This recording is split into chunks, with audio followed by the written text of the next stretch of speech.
ಗರ್ವದಿಂದ ಬಾಳು ನಾ ಕನ್ನಡಿಗನೆಂದು, ಸಾವಿರ ಭಾಷೆ ನಾಲಿಗೆಯಲ್ಲಿರಲಿ ಕನ್ನಡ ಭಾಷೆ ಹೃದಯದಲ್ಲಿರು ಎಂದು ಹೇಳುತ್ತಾ ಇಂದಿನ ಈ ಪ್ರಥಮ ಸಾಹಿತ್ಯ ಸಮ್ಮೇಳನವು ವಿದ್ಯುಕ್ತವಾಗಿ ಈಗ ಉದ್ಘಾಟನೆಗೊಳ್ಳುತ್ತಿದೆ. ಡಾಕ್ಟರ್ ಸುರೇಶ್ ಮಲ್ಲಾಡದಿವರು ಜ್ಯೋತಿ ಬೆಳಗಿಸುವುದರ ಮೂಲಕ ಕಾರ್ಯಕ್ರಮವನ್ನು ಉದ್ಘಾಟಿಸಬೇಕೆಂದು ಕೇಳಿಕೊಳ್ಳುತ್ತೇನೆ.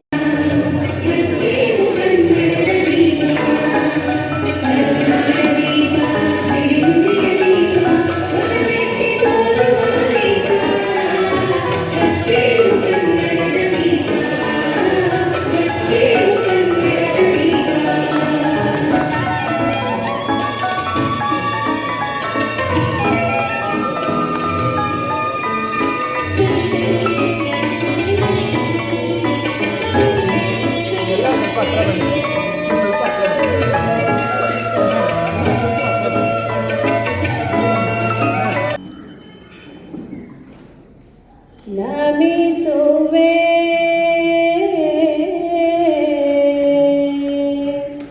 ನಮಿಸುವೆ ನಮಿಸುವೆ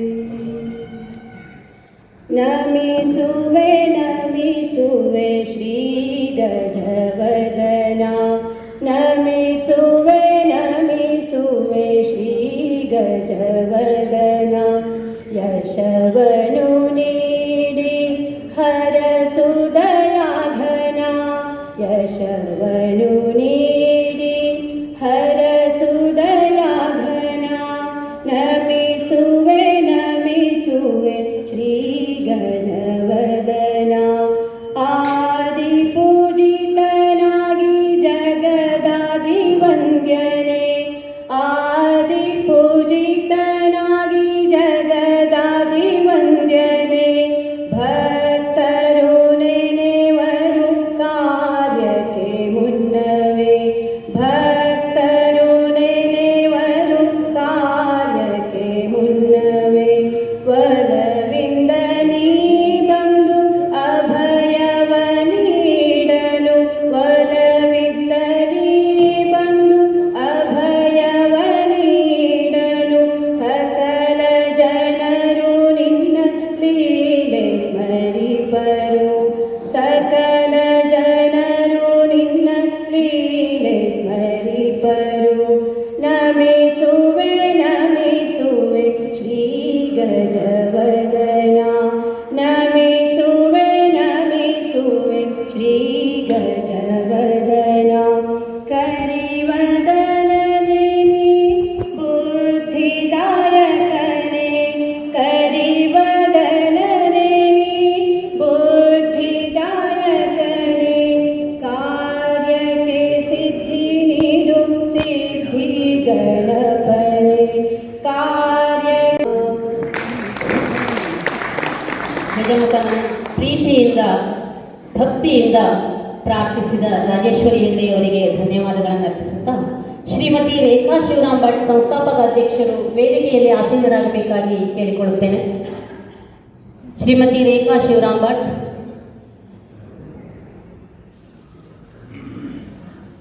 ಜಗದೇಳಿಗೆಯಾಗುವುದಿದೆ ಕರ್ನಾಟಕದಿಂದೆ, ಅಲ್ಲಿಯ ಜನ ಮನ ಭಾಷೆಯು ಕನ್ನಡವದು ಒಂದೇ, ಒಂದೇ ಜಗವು ಮನವು ಕನ್ನಡಿಗರು ಎಂದೇ, ಕುಲವೊಂದೇ ಛಲವೊಂದೇ ನೀತಿಯ ನೆಲೆಯೊಂದೇ ಎಂದು ಹೇಳುತ್ತಾ ಇಂದಿನ ಈ ಕಾರ್ಯಕ್ರಮದ ಪ್ರಾಸ್ತಾವಿಕ ನುಡಿಯನ್ನು ಆಡಬೇಕಾಗಿ ಶ್ರೀಮತಿ ರೇಖಾ ಶಿವರಾಮ್ ಭಟ್ ಸಂಸ್ಥಾಪಕ ಅಧ್ಯಕ್ಷರಲ್ಲಿ ಕೇಳಿಕೊಳ್ಳುತ್ತೇನೆ. ಶ್ರೀಮತಿ ರೇಖಾ ಶಿವರಾಮ್ ಭಟ್.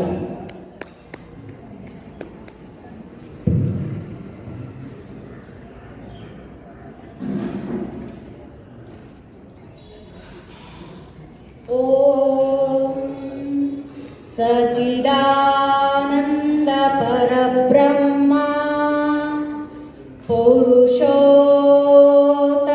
ಪರಮಾತ್ಮ ಶ್ರೀ ಭಗವತೆ ಸಮೇತ ಶ್ರೀ ಭಗವತೆ ನಮಃ ಶ್ರೀ ಭಗವತೆ ಶರಣೆಂಬೆ ಮೂಕಾಂಬೆಗೆ, ಶರಣೆಂಬೆ ಅರಿವಿಗೆ, ಶರಣೆಂಬೆ ಗುರುವಿಗೆ, ಶರಣೆಂಬೆ ತಂದೆ ತಾಯಿಗೆ, ಶರಣೆಂಬೆ ಸಾಹಿತ್ಯ ಸರಸ್ವತಿಗೆ, ಶರಣೆಂಬೆ ನಮ್ಮ ಈ ಅಖಿಲ ಕರ್ನಾಟಕ ಜ್ಞಾನದೀಪ ಸಾಹಿತ್ಯ ಪರಿಷತ್ ಉತ್ತರ ಕನ್ನಡ ನೂತನ ಸಂಸ್ಥೆಯ ಉದ್ಘಾಟನೆಗೆ ಹಾಗೂ ಪ್ರಥಮ ಸಾಹಿತ್ಯ ಸಮ್ಮೇಳನಕ್ಕೆ ಆಗಮಿಸಿದಂತಹ ಎಲ್ಲರಿಗೂ ಶರಣ. ಇಂದಿನ ದಿನ ಸಿರಿಸಿ ಎಂಬುದು ಒಂದು ಶುಭ ಸಿರಿ ಇದ್ದಂತೆ. ಈ ಒಂದು ಸಿರಿಸಿ ಈ ಹೆಸರೇ ಸೂಚಿಸುತ್ತದೆ ಸಿರಿ ತುಂಬಿದೆ ಎಂದು. ಏಕೆಂದರೆ ಆ ಮಹಾತಾಯಿ ಮಹಾಮಾಯಿ ಮಂಗಳಾಂಗಿಣಿ ನೆಲೆಸಿರುವಂತಹ ಊರಲ್ಲಿ ಇಂದು ಸಾಹಿತ್ಯ ಸಮ್ಮೇಳನ ಮಾಡ್ತಾ ಇರೋದು ಮನಸ್ಸಿಗೆ ತುಂಬ ಸಂತೋಷವಿದೆ. ಹಾಗೆಯೇ ಈ ವೇದಿಕೆಯಲ್ಲಿ ಇಂದಿನ ದಿನ ನೂತನ ಸಂಸ್ಥೆ ಉದ್ಘಾಟನೆ, ಪದಾಧಿಕಾರಿಗಳಿಗೆ ಪದಗ್ರಹಣ, ಅತ್ಯುತ್ತಮ ಬರಹಗಾರರಿಗೆ ಗೌರವ ಸನ್ಮಾನ, ಸ್ಥಳೀಯ ಸಾಧಕರಿಗೂ ಸಹ ಗೌರವ ಸನ್ಮಾನ, ಪುಸ್ತಕ ಲೋಕಾರ್ಪಣೆ ಹೀಗೆ ಇನ್ನಿತರ ಕಾರ್ಯಕ್ರಮಗಳನ್ನು ಹಮ್ಮಿಕೊಂಡಿದ್ದೇವೆ. ಈ ಒಂದು ವೇದಿಕೆ ನನಗೆ 4ನೇ ವೇದಿಕೆ ಅಂತ ಹೇಳ್ಬೋದು. ಅಂದರೆ ಕಳೆದ 2 ವರ್ಷದ ಹಿಂದೆ ಕರುನಾಡ ಹಣತೆ ಎಂಬ ಒಂದು ಮಲೆನಾಡ ಸಂಭ್ರಮವನ್ನು ನಾವು ಅದ್ದೂರಿಯಾಗಿ ಆಚರಿಸಿದ್ದೆವು. ಹಾಗೆಯೇ ಕಳೆದ ವರ್ಷ ಮಹಿಳಾ ದಿನಾಚರಣೆ ಅಂಗವಾಗಿ ನಮ್ಮ ಪದಕಿ ಸರ್ ಅವರು ಮಹಿಳಾ ದಿನಾಚರಣೆ ಅಂಗವಾಗಿ ಅವರು ಅತಿಥಿಗಳಾಗಿ ಕರೆದಿದ್ರು, ಆವಾಗೂ ಸಹ ಬಂದಿದ್ದೆ. ನಂತರ ಜಿಲ್ಲಾ ಉದ್ಘಾಟಕ ಸಮ್ಮೇಳನದಲ್ಲಿಯೂ ಸಹ ನಿರೂಪಕಿಯಾಗಿ ನಾನು ಈ ವೇದಿಕೆಯನ್ನು ಹತ್ತಿದೆ. ಆದರೆ ಇವತ್ತಿನ ದಿನ ನಮ್ಮದೇ ಆದಂತಹ ಅಖಿಲ ಕರ್ನಾಟಕ ಜ್ಞಾನದೀಪ ಸಾಹಿತ್ಯ ವೇದಿಕೆಯಲ್ಲಿ ಸಹ ಇಂದಿನ ದಿನ ಒಂದು ಪ್ರಥಮ ಸಾಹಿತ್ಯ ಸಮ್ಮೇಳನವನ್ನು ಹಮ್ಮಿಕೊಂಡಿದ್ದೇವೆ. ಈ ಕಾರ್ಯಕ್ರಮಕ್ಕೆ ಆಗಮಿಸಿದಂತಹ ಸರ್ವರಿಗೂ ನಾನು ಕಾರ್ಯಕ್ರಮಕ್ಕೆ ಹೃತ್ಪೂರ್ವಕವಾಗಿ ಸ್ವಾಗತವನ್ನು ಕೋರುತ್ತೇನೆ. ಸ್ವಾಗತ, ಸುಸ್ವಾಗತ. ಹಾಗೆಯೇ ಕನ್ನಡವೇ ಸತ್ಯ, ಕನ್ನಡವೇ ನಿತ್ಯ ಎಂಬುದೇ ನಮ್ಮ ಈ ಸಂಸ್ಥೆಯ ಆಶಯ. ಅಂದರೆ ಉತ್ತಮವಾದಂತಹ ಬರಹಗಾರರಿಗೆ ಒಂದು ಒಳ್ಳೆಯ ವೇದಿಕೆ ಅಂತ ಹೇಳ್ಬೋದು.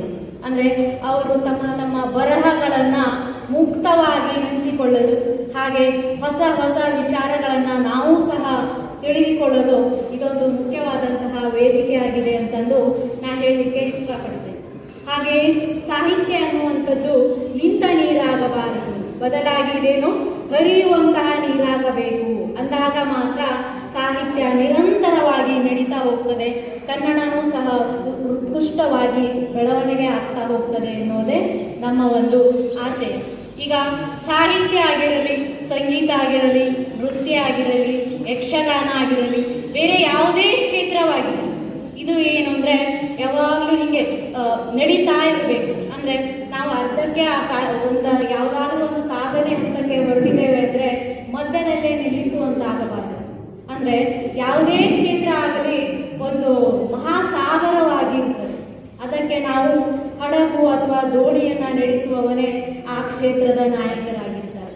ಅಂದರೆ ನಾವು ಎಷ್ಟು ದೂರವಾಗಲು ಬೇಕಾದರೂ ಅದರಲ್ಲಿ ಪ್ರಯಾಣಿಸಬಹುದು. ಕೆಲವರಿಗೆ ಕಪ್ಪೆ ಚಿಪ್ಪುಗಳು ಸಿಗ್ಬೋದು, ಯಾವುದೇ ಗೌರವ ಸನ್ಮಾನ ಇರ್ಬೋದು. ಆದರೆ ನಮ್ಮ ಸಾಧನೆ ಏನಾಗಿರಬೇಕು, ಸತತವಾಗಿರಬೇಕು. ಕೆಲವರಿಗೆ ಸಣ್ಣ ಪುಟ್ಟ ಮೀನುಗಳು ಸಿಗ್ಬೋದು, ಅಂದರೆ ಸಣ್ಣ ಪುಟ್ಟ ಸನ್ಮಾನ, ಖ್ಯಾತಿ, ಗೌರವ ಸಿಗ್ಬೋದು. ಕೆಲವೊಬ್ಬರಿಗೆ ದೊಡ್ಡ ತಿಮಿಂಗಲಗಳು ಸಿಗ್ಬೋದು, ಅಂದರೆ ದೊಡ್ಡ ಮಟ್ಟದಲ್ಲಿ ಗೌರವ ಸನ್ಮಾನಗಳು ಸಹ ಸಿಗ್ಬೋದು. ಇಂದಿನ ದಿನ ನಾವು ಯಕ್ಷಗಾನದಲ್ಲಿ, ಮಾಧ್ಯಮದಲ್ಲಿ, ಸಾಹಿತ್ಯದಲ್ಲಿ, ಕ್ಷೇತ್ರದಲ್ಲಿ ಸಾಧನೆ ಮಾಡಿದಂಥವರಿಗೆ ಗೌರವ ಸನ್ಮಾನವನ್ನು ಇಟ್ಕೊಂಡಿದ್ದೀವಿ. ಅಂದರೆ ಅವರ ಒಂದು ಸಾಧನೆ ಅಷ್ಟು ಮಟ್ಟಕ್ಕೆ, ದೊಡ್ಡ ತಿಮಿಂಗಲ ಮಟ್ಟಕ್ಕೆ, ಅಂದರೆ ದೊಡ್ಡ ಗೌರವ ಸನ್ಮಾನಕ್ಕೆ ಅವರು ಏನಾಗಿದ್ದಾರೆ ಎಂದು ಅರ್ಹರಿದ್ದಾರೆ ಎನ್ನುವಂಥದ್ದು. ಹಾಗಾಗಿ ಅಂಥವರನ್ನ ನಾವು ಇವತ್ತೇನು ಮಾಡ್ತಾ ಇದ್ದೇವೆ, ವೇದಿಕೆ ಮೇಲೆ ಗೌರವ ಸನ್ಮಾನವನ್ನು ಇಟ್ಕೊಂಡು ಗೌರವಿಸ್ತಾ ಇದ್ದೇವೆ.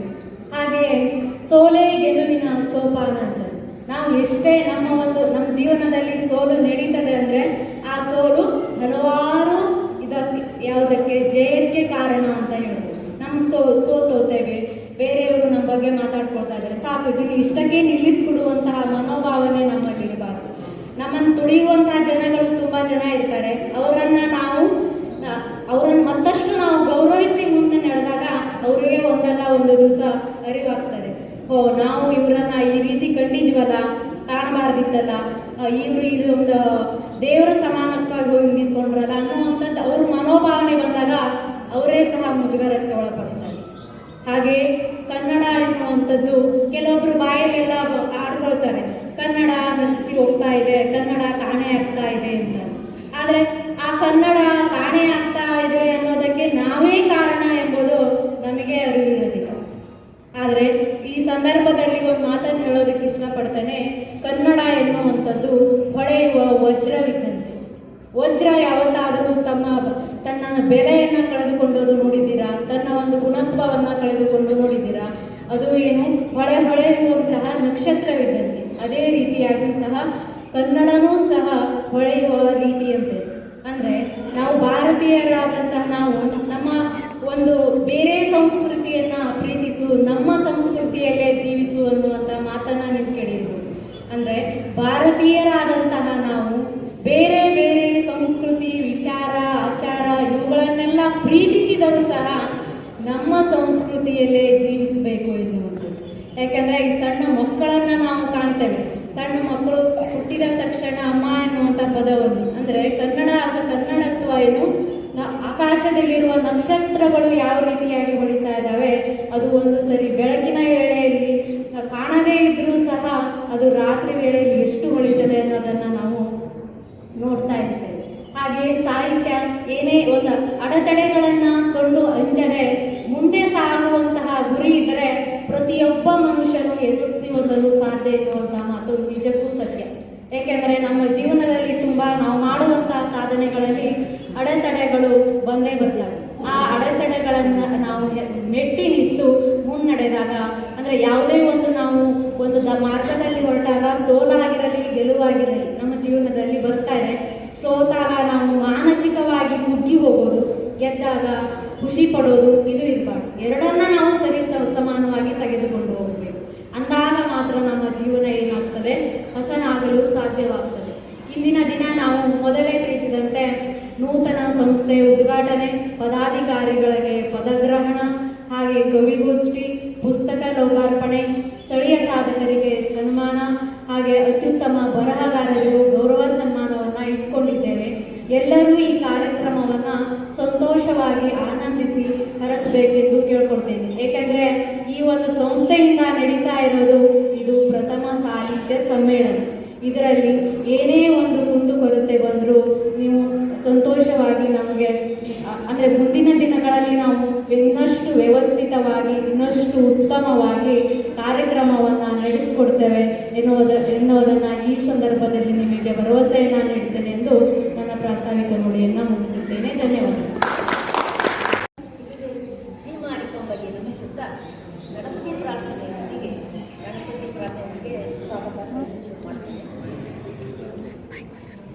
ಓಂ ಗಣನಾನ್ತ್ವಾ ಗಣಪತಿಗಂ ಹವಾಮಹೇ ಕವಿಂ ಕವೀನಾಮುಪಮಶ್ರವಸ್ತಮಂ ಜ್ಯೇಷ್ಠರಾಜಂ ಬ್ರಹ್ಮಣಸ್ಪತ ಆನಶೃಣ್ವನ್ನೋತಿಭಿಃ ಸೀದಸಾದನಂ ಪ್ರಣೋ ದೇವಿ ಸರಸ್ವತಿ ವಾಜೇಭಿರ್ವಾಚಿನೀಮತಿ ಧೀನಾಮವಿತ್ರ್ಯವತು ಗಣೇಶಾಯ ನಮಃ ಸರಸ್ವತ್ಯೈ ನಮಃ ಶ್ರೀ ಗುರುಭ್ಯೋ ನಮಃ ಹರಿ ಓಂ. ಸ್ವಾಗತ. ಅಖಿಲ ಕರ್ನಾಟಕ ಜ್ಞಾನದೀಪ ಸಾಹಿತ್ಯ ಪರಿಷತ್ ಉತ್ತರ ಕನ್ನಡ, ಇದರ ಸಂಸ್ಥಾಪಕರಾದ ಬಹುಮುಖ ಪ್ರತಿಭೆ ಶ್ರೀಮತಿ ರೇಖಾ ಶಿವರಾಮ್ ಭಟ್ ಯಲ್ಲಾಪುರ ಇವರ ನೇತೃತ್ವದಲ್ಲಿ ಇಂದು ಸಿರಿಸಿಯಲ್ಲಿ ನಮ್ಮೂರಲ್ಲಿ ಪ್ರಥಮ ಸಾಹಿತ್ಯ ಸಮ್ಮೇಳನ ಪ್ರಾರಂಭವಾಗಿರುವುದು ನಮ್ಮೆಲ್ಲರ ಹೆಮ್ಮೆಯ ಸಂಗತಿ. ಈ ಸಮ್ಮೇಳನದ ಉದ್ಘಾಟಕರಾಗಿ ನಮ್ಮ ವಿನಂತಿಯ ಮೇರೆಗೆ ಆಗಮಿಸಿದ ಡಾಕ್ಟರ್ ಸುರೇಶ್ ಮಲಾಳರ್ ಅವರಿಗೆ ಪ್ರಯೋಗಶಾಲಾ ತಾಂತ್ರಿಕ ಅಧಿಕಾರಿಗಳು, ಸಾಹಿತಿಗಳು, ವಚನಕಾರರು ಹಾವೇರಿ ಇವರಿಗೆ ಪರಿಷತ್ ವತಿಯಿಂದ ಹಾರ್ದಿಕ ಸ್ವಾಗತ ಹಾಗೂ ಸ್ವಾಗತ ತಿಳಿಸುತ್ತೇವೆ. ಸಮ್ಮೇಳನದ ಅಧ್ಯಕ್ಷರಾಗಿ ಆಗಮಿಸಿದ ಡಾಕ್ಟರ್ ವಿಜಯಲಕ್ಷ್ಮಿ ತಿರ್ಲಾಪುರ್ ಕುಲಪತಿಯವರು, ಮೌಲ್ಯಮಾಪನ ವಿಶ್ವವಿದ್ಯಾಲಯ ಹಾವೇರಿ ಇವರಿಗೂ ಆತ್ಮೀಯ ಸ್ವಾಗತ. ಸಮ್ಮೇಳನದಲ್ಲಿ ಆಶಯ ನುಡಿ ಆಡಲಿರುವ ಶ್ರೀಮತಿ ಲತಾ ಆರ್ ಹೆಗಡೆ ಇವರು ಪರಿಷತ್ನ ಜಿಲ್ಲಾ ಪ್ರಧಾನ ಕಾರ್ಯದರ್ಶಿಗಳು ಹಾಗೂ ಸಾಹಿತಿಗಳು ಇವರಿಗೂ ಆತ್ಮೀಯ ಸ್ವಾಗತ ಹಾಗೂ ಸುಸ್ವಾಗತ. ಸಮ್ಮೇಳನದಲ್ಲಿ ಪ್ರಾಸ್ತಾವಿಕ ನುಡಿ ಆಡಲಿರುವ ಸ್ವಾಗತ ಸಮ್ಮೇಳನದಲ್ಲಿ ಪ್ರಾಸ್ತಾವಿಕ ನುಡಿ ಆಡಲಿರುವ ಈಗಾಗಲೇ ಹೇಳಿರುವಂತೆ ಸಾಹಿತ್ಯ ಪರಿಷತ್ ಸಂಸ್ಥಾಪಕ ಅಧ್ಯಕ್ಷರಾದ ಶ್ರೀಮತಿ ರೇಖಾ ಭಟ್ ಅವರಿಗೂ ಆತ್ಮೀಯ ಸ್ವಾಗತ. ಇಂದಿನ ಸಮ್ಮೇಳನದಲ್ಲಿ ಅಧ್ಯಕ್ಷರ ಪರಿಚಯವನ್ನು ಮಾಡಲಿರುವ ಶ್ರೀಮತಿ ಗಣಪತಿ ಶೆಟ್ಟಿ ಇವರಿಗೂ ಆತ್ಮೀಯ ಸ್ವಾಗತ ಸುಸ್ವಾಗತ. ಇಂದಿನ ಸಮ್ಮೇಳನಕ್ಕೆ ಮುಖ್ಯ ಅತಿಥಿಗಳಾಗಿ ಆಗಮಿಸಿದ ಶ್ರೀಮತಿ ಜ್ಯೋತಿ ಎಸ್ ಆಚಾರಿ, ನಿವೃತ್ತ ಶಿಕ್ಷಕರು, ಮುಂಡಗೋಡು ಇವರಿಗೆ ಸ್ವಾಗತ. ಶ್ರೀಮತಿ ಶ್ರೀ ಗಣಪತಿ ಕಂಚಿಪಾಲ್, ಅಖಿಲ ಭಾರತ ಸಾಹಿತ್ಯ ಪರಿಷತ್ ಯಲ್ಲಾಪುರ ಸಮಿತಿ. ಶ್ರೀಮತಿ ರಾಜಲಕ್ಷ್ಮಿ ಆರ್ ಹೆಗಡೆ, ಪರಿಸರವಾದಿಗಳು ಶಿರಸಿ. ಶ್ರೀಮತಿ ಗಂಗಾಧರ್ ಅತ್ರಯ್ಯ, ವಿಮರ್ಶಕರು, ಶಿಕ್ಷಣ ತಜ್ಞರು, ಸಾಹಿತಿಗಳು, ಸಾಗರ. ಗಂಗಾಧರ್ ಅತ್ರಯ್ಯ ಅವರು ವೇದಿಕೆಗೆ ಬರಬೇಕೆಂದು ಕೇಳಿಕೊಳ್ಳುತ್ತೇವೆ. ಹೆಗಡೆ ವೈಶಾಲಿ, ಸಾಹಿತಿಗಳು, ಸಮಾಜ ಸೇವಕರು, ಶಿರಸಿ.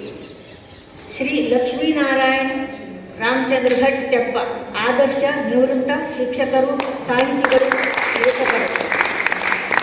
ಡಾಕ್ಟರ್ ಪಳಚಪ್ಪಿ ಗೋವಿಂದ್ ಭಟ್, ಸಾಹಿತ್ಯ ಪರಿಚಾರಕ, ಮಂಗಳೂರು. ಶ್ರೀಮತಿ ನಾಗಮ್ಮ ಕಲ್ಲಮ್ಮ ನಾಗನೂರು, ಕವಯತ್ರಿ, ಮುಂಡಗೋಡು. ಶ್ರೀರಂಗಕಟ್ಟಿ, ಲೇಖಕರು, ಚಿಂತಕರು, ಯಲ್ಲಾಪುರ. ಶ್ರೀಮತಿ ಶಿಲ್ಪಾವತಿ, ಕವಯಿತ್ರಿ, ಶಿಕ್ಷಕರು, ಶಿವಮೊಗ್ಗ. ಶ್ರೀ ಶಾಂತಕುಮಾರ್ ಪಲ್ಲಾಗಟ್ಟಿ, ಕರುನಾಡ ಹಣತೆ, ಜಿಲ್ಲಾಧ್ಯಕ್ಷರು, ದಾವಣಗೆರೆ. ಶ್ರೀ ದತ್ತಾತ್ರೇಯ ಕನ್ನಿಪಾಲ್, ವಿಮರ್ಶಕರು, ಕವಿಗಳು. ಶ್ರೀ ನಾರಾಯಣ ದಾಸರು, ಸಂಕದಮನೆ, ಪ್ರಸಿದ್ಧ ಹರಿಕೀರ್ತನ ದಾಸರು. ಶ್ರೀ ನಿಶ್ಚಯ್ ಕುಮಾರ್ ಎ, ಅಭಿಮಾನ ಫೌಂಡೇಶನ್ ಮುಖ್ಯಸ್ಥರು. ಶ್ರೀಮತಿ ಪ್ರತಿಭಾ ಎಂ ನಾಯ್ಕ್, ಸುಧರ್ಮ ಟ್ರಸ್ಟ್ ಅಧ್ಯಕ್ಷರು. ಶ್ರೀಮತಿ ಸೀತಾ ದಾನ್ಗೇರಿ, ಜಿಲ್ಲಾ ಕಸಾಪ. ಶ್ರೀ ನಿಶ್ಚಯ್ ಕುಮಾರ್ ಎ ಅವರು ವೇದಿಕೆಗೆ ಬರಬೇಕು. ಅಭಿಮಾನ ಫೌಂಡೇಶನ್ ಮುಖ್ಯಸ್ಥರು ಶ್ರೀ ನಿಶ್ಚಯ್ ಕುಮಾರ್ ಸದಸ್ಯರು, ಸಾಹಿತಿಗಳು, ಜಿಲ್ಲಾ ಜೋಯ್ಡಾ. ಶ್ರೀಮತಿ ಸೀಮಾ ಹೆಗಡೆ, ದಸ್ತಾವೇಜು ಬರಹಗಾರರು, ಸೇರಿಸಿ. ಶ್ರೀಮತಿ ರೇವತಿ ವೈದ್ಯ, ನಿವೃತ್ತ ಶಿಕ್ಷಕರು, ಭಟ್ಕಳ. ಶ್ರೀಮತಿ ಭಾರತಿ ಎಸ್ ಹೆಗಡೆ, ಸಿರಿಗನ್ನಡ ಮಹಿಳಾ ವೇದಿಕೆ ತಾಲೂಕಾಧ್ಯಕ್ಷರು, ಸಿರ್ಸಿ. ಈ ಎಲ್ಲ ಮಹನೀಯರು, ಮಾತೆಯರು ಅವರವರ ಹೆಸರಿನ ಎದುರು ಕಾಣಿಸಿದ್ದಕ್ಕಿಂತ ಹೆಚ್ಚು ಹಲವಾರು ಕ್ಷೇತ್ರಗಳಲ್ಲಿ ಸಾಧನೆ ಮಾಡಿದ್ದು ಇಂದಿನ ಸಮ್ಮೇಳನಕ್ಕೆ ಅವರನ್ನೆಲ್ಲ ಹಾರ್ದಿಕವಾಗಿ ಸ್ವಾಗತಿಸುತ್ತೇನೆ. ಈ ಸಮ್ಮೇಳನಕ್ಕೆ ಆಗಮಿಸಿರುವ ಎಲ್ಲ ಸಾಹಿತಿಗಳಿಗೂ, ಲೇಖಕರಿಗೂ, ಕವಿಗಳಿಗೂ, ಮುಕ್ತಕ ಕವಿಗಳಿಗೂ, ಸಾಹಿತ್ಯಾಭಿಮಾನಿಗಳಿಗೂ ಹಾರ್ದಿಕ ಸ್ವಾಗತ. ಅದೇ ರೀತಿ ಎಲ್ಲ ಮಾಧ್ಯಮ ಮಿತ್ರರಿಗೂ ಆತ್ಮೀಯ ಸ್ವಾಗತ. ವನರಾಜ್ ಶರ್ಮಾ ಅವರಿಗೂ ಹಾರ್ದಿಕ ಸ್ವಾಗತ. ಇಲ್ಲಿ ಬಂದಿರುವ ವೇದಿಕೆಯಲ್ಲಿರುವ ಎಲ್ಲ ಗಣ್ಯರಿಗೂ ಅವರಿಗೂ ಸ್ವಾಗತ ಮತ್ತು ಮುಂಬದಿಯಲ್ಲಿರುವ ಎಲ್ಲರಿಗೂ ಸ್ವಾಗತ ಸುಸ್ವಾಗತ. ಎಲ್ಲರಿಗೂ ಧನ್ಯವಾದ.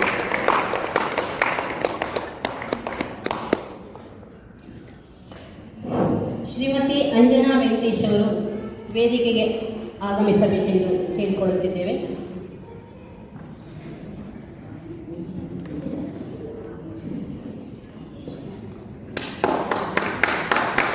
ಶ್ರೀಮತಿ ಅಂಜನಾ ವೆಂಕಟೇಶ್ ಅವರು ವೇದಿಕೆಗೆ ಆಗಮಿಸುತ್ತಿದ್ದಾರೆ.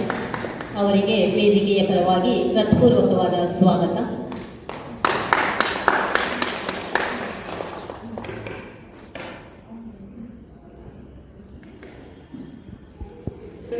ಶ್ರೀ ಮಾರಿಕಾಂಬಾದೇವಿಯ ಪಾದಾರವಿಂದಗಳಲ್ಲಿ ನಮಿಸುತ್ತಾ ವೇದಿಕೆ ಮೇಲಿರುವ ಗಣ್ಯರಿಗೆ ಹಾಗೂ ಸಭೆಯಲ್ಲಿ ಉಪಸ್ಥಿತರಿರುವ ಎಲ್ಲರಿಗೂ ಕೂಡ ನನ್ನ ನಮಸ್ಕಾರಗಳು.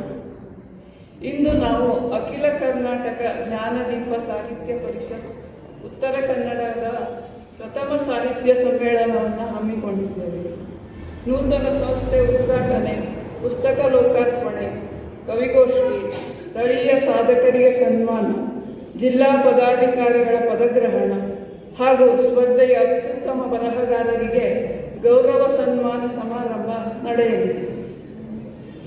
ಜೀವನವು ರಸಮಯವಾಗಿರಬೇಕಾದರೆ ಸಾಹಿತ್ಯ, ಕಲೆ, ಶಿಕ್ಷಣಗಳು ನಮಗೆ ಅತ್ಯಗತ್ಯ. ಸಾಹಿತ್ಯದಲ್ಲಿ ಕಾವ್ಯ ರಚನೆ ಎಂದರೆ ನಮ್ಮ ಮನಸ್ಸಿನಲ್ಲಿ ಅಡಗಿರುವ ಭಾವನಾತ್ಮಕ ವಿಷಯಗಳು, ಸುಖ ದುಃಖ, ಪ್ರೀತಿ, ಕೋಪಗಳನ್ನು ಬರಹಗಳ ಮೂಲಕ ಅಭಿವ್ಯಕ್ತಿಪಡಿಸುವ ಒಂದು ವಿಧಾನವಾಗಿದೆ. ರವಿ ಕಾಣದ್ದನ್ನು ಕವಿ ಕಾಣುತ್ತಾನೆ ಎಂಬ ಉಕ್ತಿ ಇದೆ. ಕವಿಯಾದವರು ಯಾವುದೇ ದೃಶ್ಯವನ್ನು ಕೂಡ ಆಂತರ್ಯದ ದೃಷ್ಟಿಯಿಂದ ನೋಡುತ್ತಾರೆ. ತಮ್ಮದೇ ಆದ ಸಕಾರಾತ್ಮಕ ಆಲೋಚನೆಗಳಿಂದ ಕಾವ್ಯ ರಚಿಸಿ ಓದುಗರಲ್ಲಿ ಜೀವನೋತ್ಸಾಹವನ್ನು ಹೆಚ್ಚಿಸುತ್ತಾರೆ. ಕೆಲವನ್ನು ಬಲ್ಲವರಿಂದ ಕಲಿತು, ಕೆಲವನ್ನು ಕೋಶಗಳನ್ನು ಓದಿ, ಕೆಲವನ್ನು ಅನುಭವಗಳಿಂದ ಪಡೆದು ಬರಹಗಳನ್ನು ಮೌಲ್ಯಯುತಗೊಳಿಸುತ್ತಾರೆ. ಮೌಲ್ಯಗಳು ಇರುವುದು ಸಾಧನೆಗೆ, ಬೋಧನೆಗಷ್ಟೇ ಅಲ್ಲ. ಕಂಡುಕೊಂಡ ಮೌಲ್ಯಕ್ಕೆ ಶ್ರೇಷ್ಠತೆ ಬರುವುದು ಅವು ನಾವು ನಮ್ಮ ಬದುಕಿನಲ್ಲಿ ಅಳವಡಿಸಿಕೊಂಡಾಗ ಮಾತ್ರ. ನುಡಿದಂತೆ ನಡೆಯಿರಲು ನಮ್ಮ ವ್ಯಕ್ತಿತ್ವಕ್ಕೆ ಒಂದು ಮೆರುಗು ಬರುತ್ತದೆ. ಆ ಮೂಲಕ ನಾವು ಭಾಷಾಭಿಮಾನವನ್ನು ಬೆಳೆಸಲು ಕ್ರಿಯಾಶೀಲರಾಗಬೇಕು. ಕನ್ನಡ ಸಾಹಿತ್ಯ ಸಮ್ಮೇಳನಗಳು ಎಲೆಮರೆಯ ಕಾಯಿಗಳನ್ನು, ಸಾಧಕರನ್ನು ಗುರುತಿಸಿ ಅವರನ್ನು ಸನ್ಮಾನಿಸುವುದರ ಮೂಲಕ ಸಾಹಿತ್ಯ ಕ್ಷೇತ್ರಕ್ಕೆ ಪರಿಚಯಿಸುತ್ತಿವೆ. ಕವಿಗೋಷ್ಠಿಗಳನ್ನು ನಡೆಸಿ ಹೊಸ ಕವಿಗಳಿಗೆ ಪ್ರೋತ್ಸಾಹವನ್ನು ನೀಡುತ್ತಿವೆ. ಕೃತಿ ಲೋಕಾರ್ಪಣೆಯ ಮೂಲಕ ಓದುವ ಹವ್ಯಾಸವನ್ನು ಜನರಲ್ಲಿ ಹೆಚ್ಚಿಸುತ್ತಿವೆ. ದಾಖಲೆ ರೂಪದ ಕೊಡುಗೆಗಳನ್ನು ನೀಡುತ್ತಿವೆ. ಇವುಗಳಿಂದ ಭಾಷಾಭಿಮಾನವು ಹೆಚ್ಚುತ್ತದೆ. ಸಾಹಿತಿಗಳಾದ ಶಿವರಾಮ ಕಾರಂತರು ಹೇಳುತ್ತಾರೆ, ಕನ್ನಡ ನಾಡಿನಲ್ಲಿ ಕನ್ನಡಕ್ಕೆ ಪ್ರಥಮ ಸ್ಥಾನ ದೊರೆಯಲಿ. ಹಾಗೆಂದಾಕ್ಷಣ ಬೇರೆಯವರಿಗೆ ಸ್ಥಾನವಿಲ್ಲ ಎಂದಲ್ಲ, ನಮ್ಮಲ್ಲಿಗೆ ಬೇರೆಯವರು ಅತಿಥಿಗಳಾಗಿ ಬರಲಿ, ಯಜಮಾನರಾಗಿ ಅಲ್ಲ ಎಂಬುದು. ಇದು ಅಕ್ಷರಶಃ ಸತ್ಯವೂ ಹೌದು. ಕನ್ನಡದ ಹಿರಿಯ ಮತ್ತೊಬ್ಬ ಕವಿಗಳಾದ ಡಿ.ವಿ. ಗುಂಡಪ್ಪನವರು ಹೇಳುತ್ತಾರೆ, ಸದಾ ಪರೋಪಕಾರಿಯಾಗಿರುವ ಬೆಟ್ಟದಡಿಯ ಹುಲ್ಲಿನಂತಿರಬೇಕು ಎಂದು. ಮನೆಗೆ ಪರಿಮಳ ಬೀರುವ ಮಲ್ಲಿಗೆಯಂತಿರಬೇಕು. ವಿಧಿ ಸುರಿಸುವ ಕಷ್ಟಗಳ ಮಳೆಗೆ ಕಲ್ಲಾಗಬೇಕು. ಬೆಲ್ಲ ಸಕ್ಕರೆಯಾಗಬೇಕು ದೀನ ದುರ್ಬಲರಿಗೆ. ಎಲ್ಲರಲ್ಲಿ ಒಂದಾಗಿ ಬದುಕು ಮಂಕುತಿಮ್ಮ ಎಂದು. ಜೀವನದಲ್ಲಿ ವ್ಯಕ್ತಿ ಹೇಗಿರಬೇಕು ಎಂಬುದನ್ನು ಡಿ.ವಿ. ಗುಂಡಪ್ಪನವರು ಅವರ ಈ ಕಗ್ಗದಲ್ಲಿ ಸುಂದರವಾಗಿ ವಿವರಿಸಿದ್ದಾರೆ. ಇಂತಹ ಅನೇಕ ಮಹಾನುಭಾವರ ಸೂಕ್ತಿಯನ್ನು ನಾವು ನಮ್ಮ ಜೀವನದಲ್ಲಿ ಅಳವಡಿಸಿಕೊಂಡು ತಾಯಿ ಭುವನೇಶ್ವರಿಗೆ ನಮ್ಮಿಂದಾದ ಅಳಿಲು ಸೇವೆಯನ್ನು ಸಲ್ಲಿಸೋಣ. ಇಂದಿನ ನಮ್ಮ ಈ ಕನ್ನಡದ ಹಬ್ಬ ಯಶಸ್ವಿಯಾಗಿ ಪೂರ್ಣಗೊಳ್ಳಲು ತಮ್ಮೆಲ್ಲರ ಸಹಕಾರ, ಪ್ರೋತ್ಸಾಹವನ್ನು ಆಶಿಸುತ್ತೇನೆ. ಕನ್ನಡ ಹಾಸವಿಗನ್ನಡ, ಕನ್ನಡದಲ್ಲಿ ಹರಬರಿಯುವನು, ಕನ್ನಡದಲ್ಲಿ ಹರಿತಿರುವನು ಅನ್ನುವಂತಹ ಕನ್ನಡದ ನುಡಿಯನ್ನ ನನ್ನ ಹೃದಯದಲ್ಲಿ ಸ್ಮರಿಸಿಕೊಳ್ಳುತ್ತಾ, ಈಗ ನಮ್ಮವರೇ ಆದಂತಹ ಡಾಕ್ಟರ್ ವಿಜಯಲಕ್ಷ್ಮಿ ತಿರ್ಲಾಪು ಸಮ್ಮೇಳನದ ಅಧ್ಯಕ್ಷರು, ಇಂದಿನ ಕಳಸ ಅವರು, ಕುಲ ಸಚಿವರು, ಮೌಲ್ಯಮಾಪನ ವಿಶ್ವವಿದ್ಯಾಲಯ ಹಾವೇರಿ, ನಮ್ಮೆಲ್ಲರ ಕೀರ್ತಿಯನ್ನ ಈ ಕನ್ನಡದ ಈ ನಮ್ಮ ವಿಶ್ವ ಕನ್ನಡ ನಾವು ಏನ್ ಮಾಡಿದೀವಿ ಈಗ ಸಮ್ಮೇಳನವನ್ನು ಆಚರಿಸುವಂತಹ ಒಂದು ದಿಟ್ಟ ಹೆಜ್ಜೆಯನ್ನಿಟ್ಟಂತ ರೇಖಾ ಹೆಗಡೆ ಅವರನ್ನು ಕೂಡ ಈಗ ಇಲ್ಲಿ ಸ್ಮರಿಸಿಕೊಳ್ಳುತ್ತಾ, ಈಗ ಸಮ್ಮೇಳನಾಧ್ಯಕ್ಷರ ಪರಿಚಯ ಶ್ರೀಮತಿ ವಿಜಯ ಗಣಪತಿ ಶೆಟ್ಟಿ ಅವರಿಂದ.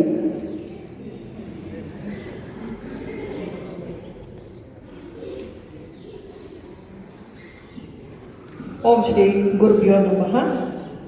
ಪ್ರಪ್ರಥಮವಾಗಿ ಶ್ರೀ ವರಸಿದ್ಧಿ ವಿನಾಯಕ ಮತ್ತು ಸಿರಸಿಯ ಸಿರಿದೇವಿ ಶ್ರೀ ಮಾರಿಕಾಂಬೆಯನ್ನು ಸ್ಮರಿಸುತ್ತಾ,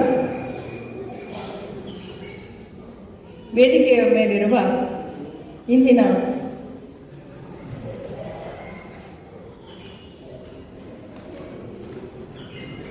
ಅಖಿಲ ಕರ್ನಾಟಕ ಜ್ಞಾನದೀಪ ವೇದಿಕೆಯ ಸಮ್ಮೇಳನಾಧ್ಯಕ್ಷರಾದ ಶ್ರೀಮತಿ ವಿಜಯಲಕ್ಷ್ಮಿ ಮೇಡಮ್, ಹಾಗೆಯೇ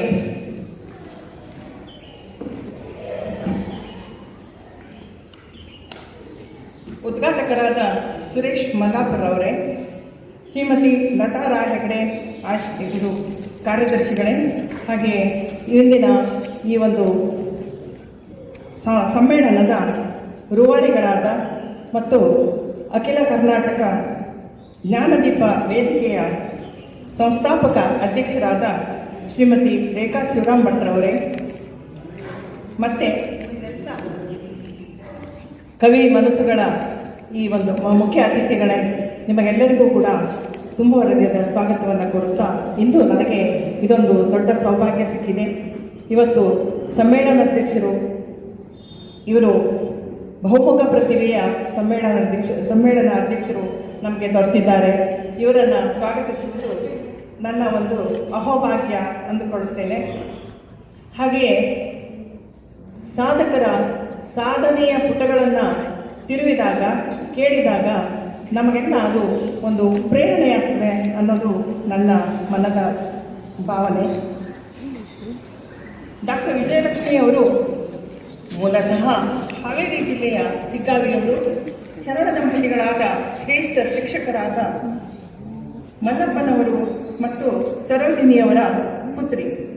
ಪ್ರಾಥಮಿಕ ಮಾಧ್ಯಮಿಕ ಶಿಕ್ಷಣವನ್ನು ಸಿಗ್ಗಾವಿಯಲ್ಲಿ, ಪದವಿ ಸ್ನಾತಕೋತ್ತರ MPL ಶಿಕ್ಷಣವನ್ನು PhDಯನ್ನು ಧಾರವಾಡದ ಕರ್ನಾಟಕ ವಿಶ್ವವಿದ್ಯಾಲಯದಲ್ಲಿ ಪೂರೈಸಿಕೊಂಡವರು.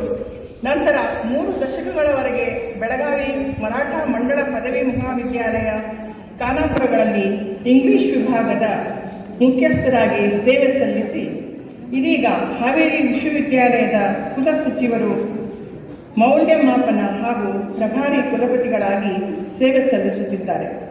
ಸದಾ ಒಂದಿಗೊಂದು ಸಂಘಟನೆಯಲ್ಲಿ ತೊಡಗಿಸಿಕೊಳ್ಳುತ್ತಾ ಅವರು ಏರಿದ ಸಾಧನೆಯ ಮಟ್ಟ ಅಮೋಘ. 20ಕ್ಕೂ ಹೆಚ್ಚು ಅಂತಾರಾಷ್ಟ್ರೀಯ ಸಮಾವೇಶಗಳಲ್ಲಿ ಭಾಗವಹಿಸಿದ್ದಲ್ಲದೆ ಸಂಘಟನೆಯನ್ನು ಮಾಡಿದ್ದಾರೆ. ಸಾಹಿತ್ಯವಷ್ಟೇ ಅಲ್ಲದೆ ಉತ್ತಮ ಭಾಷಣಕಾರರು, ಹಾಡುಗಾರರು. ಇವರ ಸುಮಧುರ ಕಂಠದಲ್ಲಿ ಜಾನಪದ ಗೀತೆ ವಚನಗಳನ್ನು ಆಲಿಸುವುದೇ ಒಂದು ಸಂಭ್ರಮ.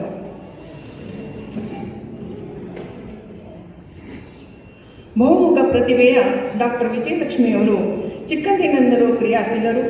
ನಟನೆ, ಹಾಡುಗಾರಿಕೆಯಿಂದ ಕಿರುಚಿತ್ರ, ಸಿನಿಮಾ ನಾಟಕಗಳಲ್ಲಿ ಅಭಿನಯಿಸಿ ಜನಮೆಚ್ಚುಗೆ ಗಳಿಸಿದ್ದಾರೆ. ಮೇರು ಸಾಹಿತಿಗಳು ಆಗಿರುವ ಇವರಿಂದ 11 ಕೃತಿಗಳು ರಚಿಸಲ್ಪಟ್ಟಿವೆ. ನಕ್ಕಿತು ತಲೆದುಂಬು, ಭಾವನೆಗಳು ಬಿಕರಿಗಿಲ್ಲ, ಹನಿಸಿದಷ್ಟು ಪ್ರೀತಿ, ಕವನ ಸಂಕಲನಗಳು, ಹಾಗೆಯೇ ಲವ್ ಬಾಯ್ಸ್ ಜೋಸೆಫ್ ಕಾನ್ವಾರ್ಡ್, ಅರುಣಾಚಲ ಪ್ರದೇಶದ ಈಟಾನಗರದಲ್ಲೊಂದು ಸುತ್ತು, ವರ್ಡ್ಸ್ವರ್ತ್ನ ಡೆಪೋಡಿಲ್ ನಾಡಿನಲ್ಲಿ, ಸಿಗ್ಗಾವಿಯಿಂದ ಸ್ವಿಟ್ಜರ್ಲ್ಯಾಂಡ್ ಪ್ರವಾಸಿ ಕಥನಗಳು, 5 ಸಂಪಾದನಾ ಕೃತಿ ರಚಿಸಿ ಕನ್ನಡಾಂಬೆಯ ಮುಡಿಗೇರಿಸಿದ್ದಾರೆ. ಪುಣೆ, ದುಬೈನಂತಹ ರಾಷ್ಟ್ರೀಯ ಅಂತಾರಾಷ್ಟ್ರೀಯ ಸಮಾವೇಶಗಳಲ್ಲಿ, ನಿಯತಕಾಲಿಕೆಗಳಲ್ಲಿ, ಈ ಪತ್ರಿಕೆಗಳಲ್ಲಿ 150ಕ್ಕೂ ಹೆಚ್ಚು ಪ್ರಬಂಧ ಲೇಖನಗಳು ಪ್ರಕಟಗೊಂಡಿವೆ. ಶರಣ ಸಾಹಿತ್ಯದ ಕುರಿತಾಗಿ ಗೂಗಲ್ ಮೀಟ್ಗಳಲ್ಲಿ ಪ್ರಮುಖ ಸಂಪನ್ಮೂಲ ವ್ಯಕ್ತಿಗಳಾಗಿ ಹಲವಾರು ಉಪನ್ಯಾಸಗಳನ್ನು ನೀಡಿದ್ದಾರೆ. KLE FM ರೇಡಿಯೋ, ಧಾರವಾಡ ಆಕಾಶವಾಣಿಯಲ್ಲಿ ಇವರ ಚಿಂತನೆ, ಸಂದರ್ಶನಗಳು ಮೂಡಿಬಂದಿವೆ. ರಾಣಿ ಚೆನ್ನಮ್ಮ ವಿಶ್ವವಿದ್ಯಾಲಯ, ಕವಿವಿ ಪ್ರಾಧ್ಯಾಪಕರ ಸಂಘ, ಆಂಟಿ ರ್ಯಾಗಿಂಗ್ ಸೆಲ್, ಮಹಿಳಾ ಸ್ಕೌಟ್ ಆ್ಯಂಡ್ ಗೈಡ್ಸ್, ಸಾಹಿತ್ಯಿಕ ಸಾಂಸ್ಕೃತಿಕ ಸಂಘಗಳ ಅಧ್ಯಕ್ಷರಾಗಿ, NSS ಅಧಿಕಾರಿಗಳಾಗಿ, ಜಾಗತಿಕ ಲಿಂಗಾಯತ ಮಹಿಳಾ ಘಟಕ ಬೆಳಗಾವಿ, ಸಿರಿಗನ್ನಡ ರಾಷ್ಟ್ರೀಯ ಪ್ರತಿಷ್ಠಾನ ಮಹಿಳಾ ಘಟಕ, DS ಕರ್ಕಿ ಉಪಾಧ್ಯಕ್ಷೆಯಾಗಿ, ಪ್ರತಿಷ್ಠಾನಗಳ ಅಧ್ಯಕ್ಷರಾಗಿ ಹಾಗೂ ಬೆಳಗಾವಿ ಲೇಖಕಿಯರ ಸಂಘದ ಉಪಾಧ್ಯಕ್ಷೆಯಾಗಿ, ಬೆಳಗಾವಿ, ನಾಗನೂರು, ರುದ್ರಾಕ್ಷಿ ಮಠ, ಕಾರಂಜಿ ಮಠಗಳ ಒಡನಾಡಿಗಳಾಗಿ ಅನುಪಮ ಸೇವೆ ಸಲ್ಲಿಸಿರುತ್ತಾರೆ. ಇವರ ವಿವಿಧ ಕ್ಷೇತ್ರಗಳ ಅನುಪಮ ಸೇವೆಗೆ ಅಮೂಲ್ಯ ಪ್ರಶಸ್ತಿಗಳು ಬಂದಿವೆ. ರಾಷ್ಟ್ರಮಟ್ಟದ ಅಕ್ಕಮಹಾದೇವಿ ಪ್ರಶಸ್ತಿ, LIPC ದೆಹಲಿ ಸಂಘಟನೆಯಿಂದ ಜೀವಮಾನ ಸಾಧನಾ ಪ್ರಶಸ್ತಿ, ಅಂತಾರಾಷ್ಟ್ರೀಯ ಯೂಟ್ಯೂಬ್ ಪ್ರಶಸ್ತಿ, ಅಮ್ಮ ಪ್ರಶಸ್ತಿ, ಆದರ್ಶ ಗುರುಮಾತೆ ಶಿಕ್ಷಣ ರತ್ನ ಪ್ರಶಸ್ತಿ, ರಾಷ್ಟ್ರಮಟ್ಟದ NS ಸಂಯೋಜನಾಧಿಕಾರಿ ಪ್ರಶಸ್ತಿ, ಇನ್ನೂ ಹಲವಾರು ಪ್ರಶಸ್ತಿಗಳು ಇವರ ಮುಡಿಗೇರಿವೆ. ಇಂತಹ ಘನವೆತ್ತ ಮಹಿಳೆ ವಿಜಯಲಕ್ಷ್ಮಿಯವರು ಮನಸ್ಸು ಮಾಡಿದರೆ ಏನೆಲ್ಲ ಶ್ರೇಷ್ಠ ಸಾಧನೆ ಮಾಡಬಲ್ಲಳು ಎನ್ನುವುದಕ್ಕೆ ಜ್ವಲಂತ ಸಾಕ್ಷಿಯಾಗಿದ್ದಾರೆ. ಛಲ ಮತ್ತು ಆತ್ಮವಿಶ್ವಾಸದಿಂದ ಕವಿಯಿತ್ರಿ, ಚಿಂತಕಿ, ವಾಗ್ಮಿ, ವಿಶ್ಲೇಷಕಿ, ವಿಮರ್ಶಕಿ, ಸಂಘಟಕಿ, ಸಾಹಿತಿಯಾಗಿ ಸಾಧನೆ ಮಾಡಿದ ಡಾಕ್ಟರ್ ವಿಜಯಲಕ್ಷ್ಮಿ ಪುಟ್ಟಿಯವರು ಇಂದು ಇಲ್ಲಿ ಅಖಿಲ ಕರ್ನಾಟಕ ಜ್ಞಾನದೀಪ ಸಾಹಿತ್ಯ ವೇದಿಕೆಯ ಪ್ರಥಮ ಸಮ್ಮೇಳನದ ಸರ್ವಾಧ್ಯಕ್ಷರಾಗಿ ನಮ್ಮೊಡನೆ ಇರುವುದು ನಮಗೆಲ್ಲ ತುಂಬ ಹೆಮ್ಮೆಯ ಸಂಗತಿ. ಫೆಬ್ರವರಿ 11, 2025 ಮಂಗಳವಾರ ಸಿಗ್ಗಾಂವಿ ತಾಲೂಕಿನ 5ನೇ ಕನ್ನಡ ಸಾಹಿತ್ಯ ಸಮ್ಮೇಳನದ ಸರ್ವಾಧ್ಯಕ್ಷೆಯಾಗಿ ಕೂಡ ಆಯ್ಕೆಯಾಗಿ ಕಾರ್ಯಕ್ರಮದ ಕಡಿಮೆ ಹೆಚ್ಚಿಸಿದ್ದನ್ನು ಮರೆಯುವಂತಿಲ್ಲ.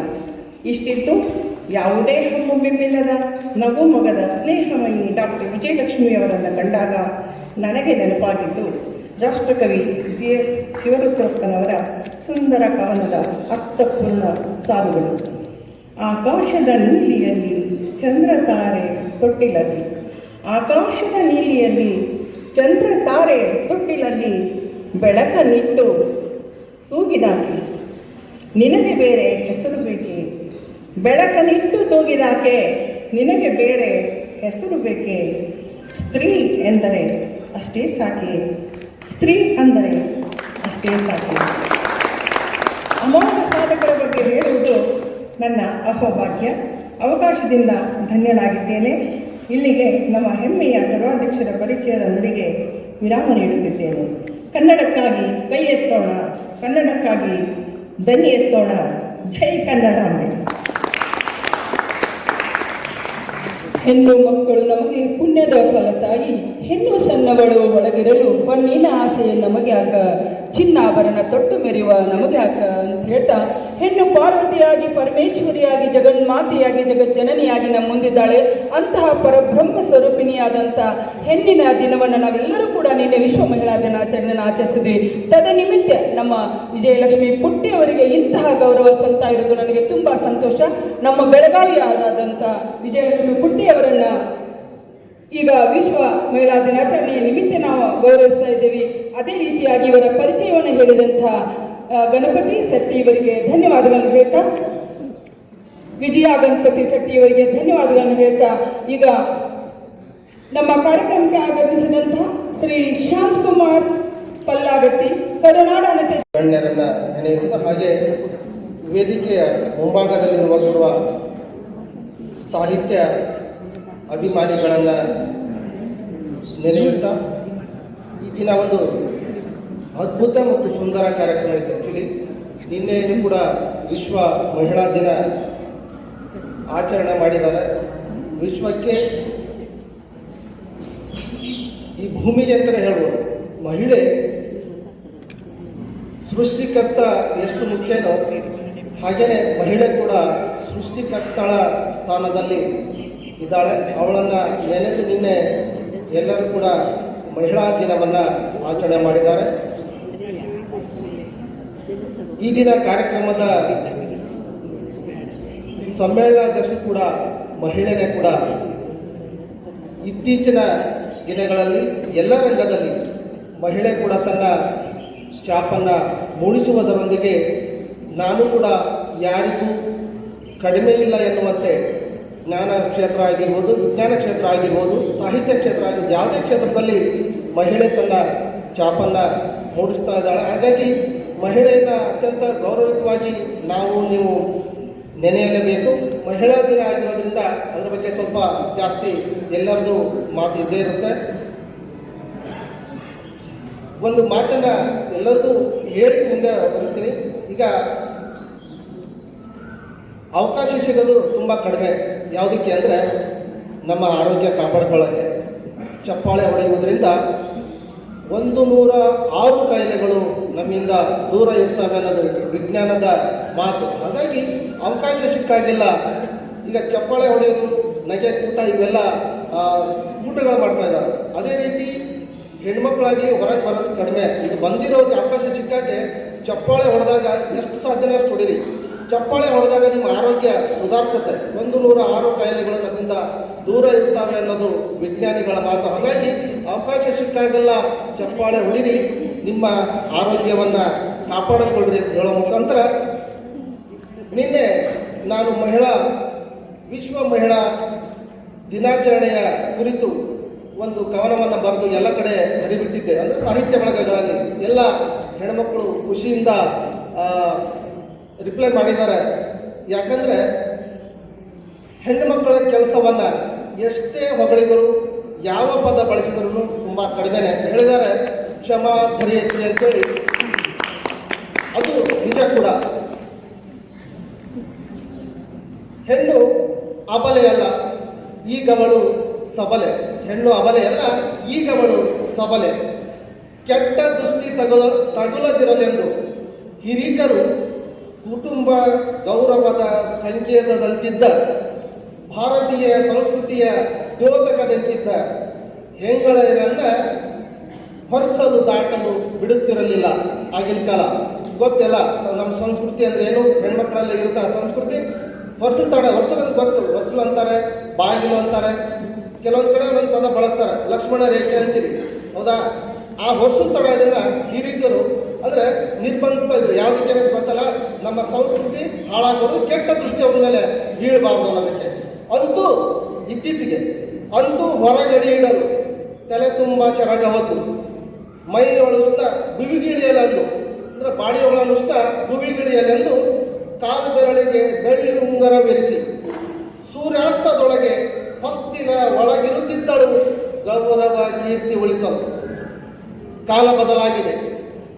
ಒಳಗಿನ ಕೆಲಸ ಹೆಂಗಳೆಯರದು, ಮನೆ ಪರವ ಹೊರಗೆ ದುಡಿಯುವ ಕೆಲಸ ಗಂಡರ ಸರದು ಎಂಬ ಹಿರಿಕರ ನಿಯಮ ಮುರಿದಿದೆ. ಒಳಗೂ ಅವಳಿಗೆ ಕೆಲಸ, ಹೊರಗೂ ದುಡಿಯುವಂತಾಳಾಗಿದ್ದಾಳೆ. ಆಧುನಿಕ ಪರಿವರ್ತಿತ ಮಹಿಳೆ ಅಂದ್ರೆ ಅಪ್ಡೇಟ್ ಆಗ್ಯಾರ ಹೆಣ್ಮಕ್ಳು ಅಂತ. ಬಿಡುವಂತವಳಿಗಿಲ್ಲ, ದಣಿ ಮರೆಯದೆ ದುಡಿಯುವವಳಿಗೆ ಪಗಾರವಂತೂ ಮೊದಲಿಲ್ಲ. ಬಿಡುವಂತವಳಿಗಿಲ್ಲ, ದಣಿ ಮರೆಯದೆ ದುಡಿಯುವವಳಿಗೆ ಪಗಾರವಂತೂ ಮೊದಲಿಲ್ಲ.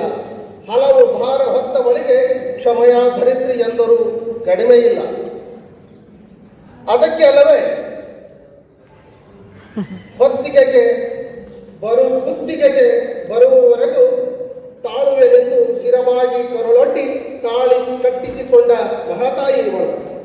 ನವಮಾಸಗಳ ಹೊರುವಳು, ಸಹಸ್ರ ಗ್ಯಾಲನ್ ನೋವನ್ನುಂಗಿ ಜೀವ ಪಣಕ್ಕಿಟ್ಟು ಹೆರುವಳು. ಮನುಜ ಬರೆವ ಜೀವ ಸಂಕುಲ ಸೃಷ್ಟಿದಾತೆ, ಎಲ್ಲ ಪಾತ್ರಗಳ ನಿಭಾಯಿಸೋ ಹೆಣ್ಣೆಂಬ ಈ ಜೀವಮಾತೆ. ಎಲ್ಲ ಮಾತೆಯರಿಗೆ ನನ್ನ ಶಿರಸಾಷ್ಟಾಂಗ ನಮಸ್ಕಾರಗಳನ್ನು ತಿಳಿಸುತ್ತಾ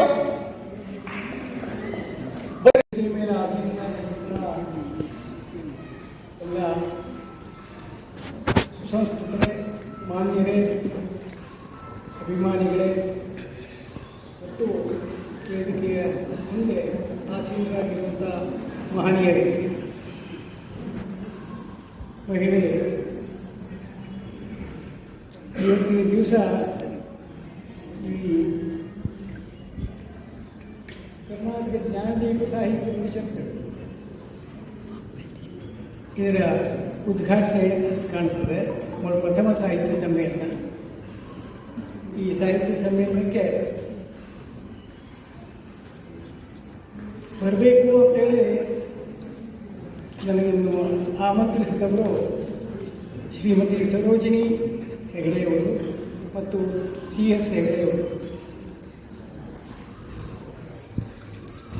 ವಯಸ್ಸಿನಿಂದ ನಿಮಗೆಲ್ಲರಿಗಿಂತ ಹಿರಿಯ ನಾನು ಬಹುಶಃ 89 ವರ್ಷ ನನ್ನದು ಈಗ ಮುಗೀತಾ ಇದೆ. ಆದ್ದರಿಂದ ಈ ಸಭೆಯ ಒಂದು ಶಿಸ್ತು ಮತ್ತು ಅವಕಾಶ ಇದು 2 ನಿಮಿಷ ನನಗೆ ಕೊಟ್ಟಿದ್ದು. ಅದಕ್ಕೆ ಮೊಟ್ಟ ಮೊದಲನೇದಾಗಿ ನಿಮಗೆಲ್ಲರಿಗೂ ಧನ್ಯವಾದಗಳು.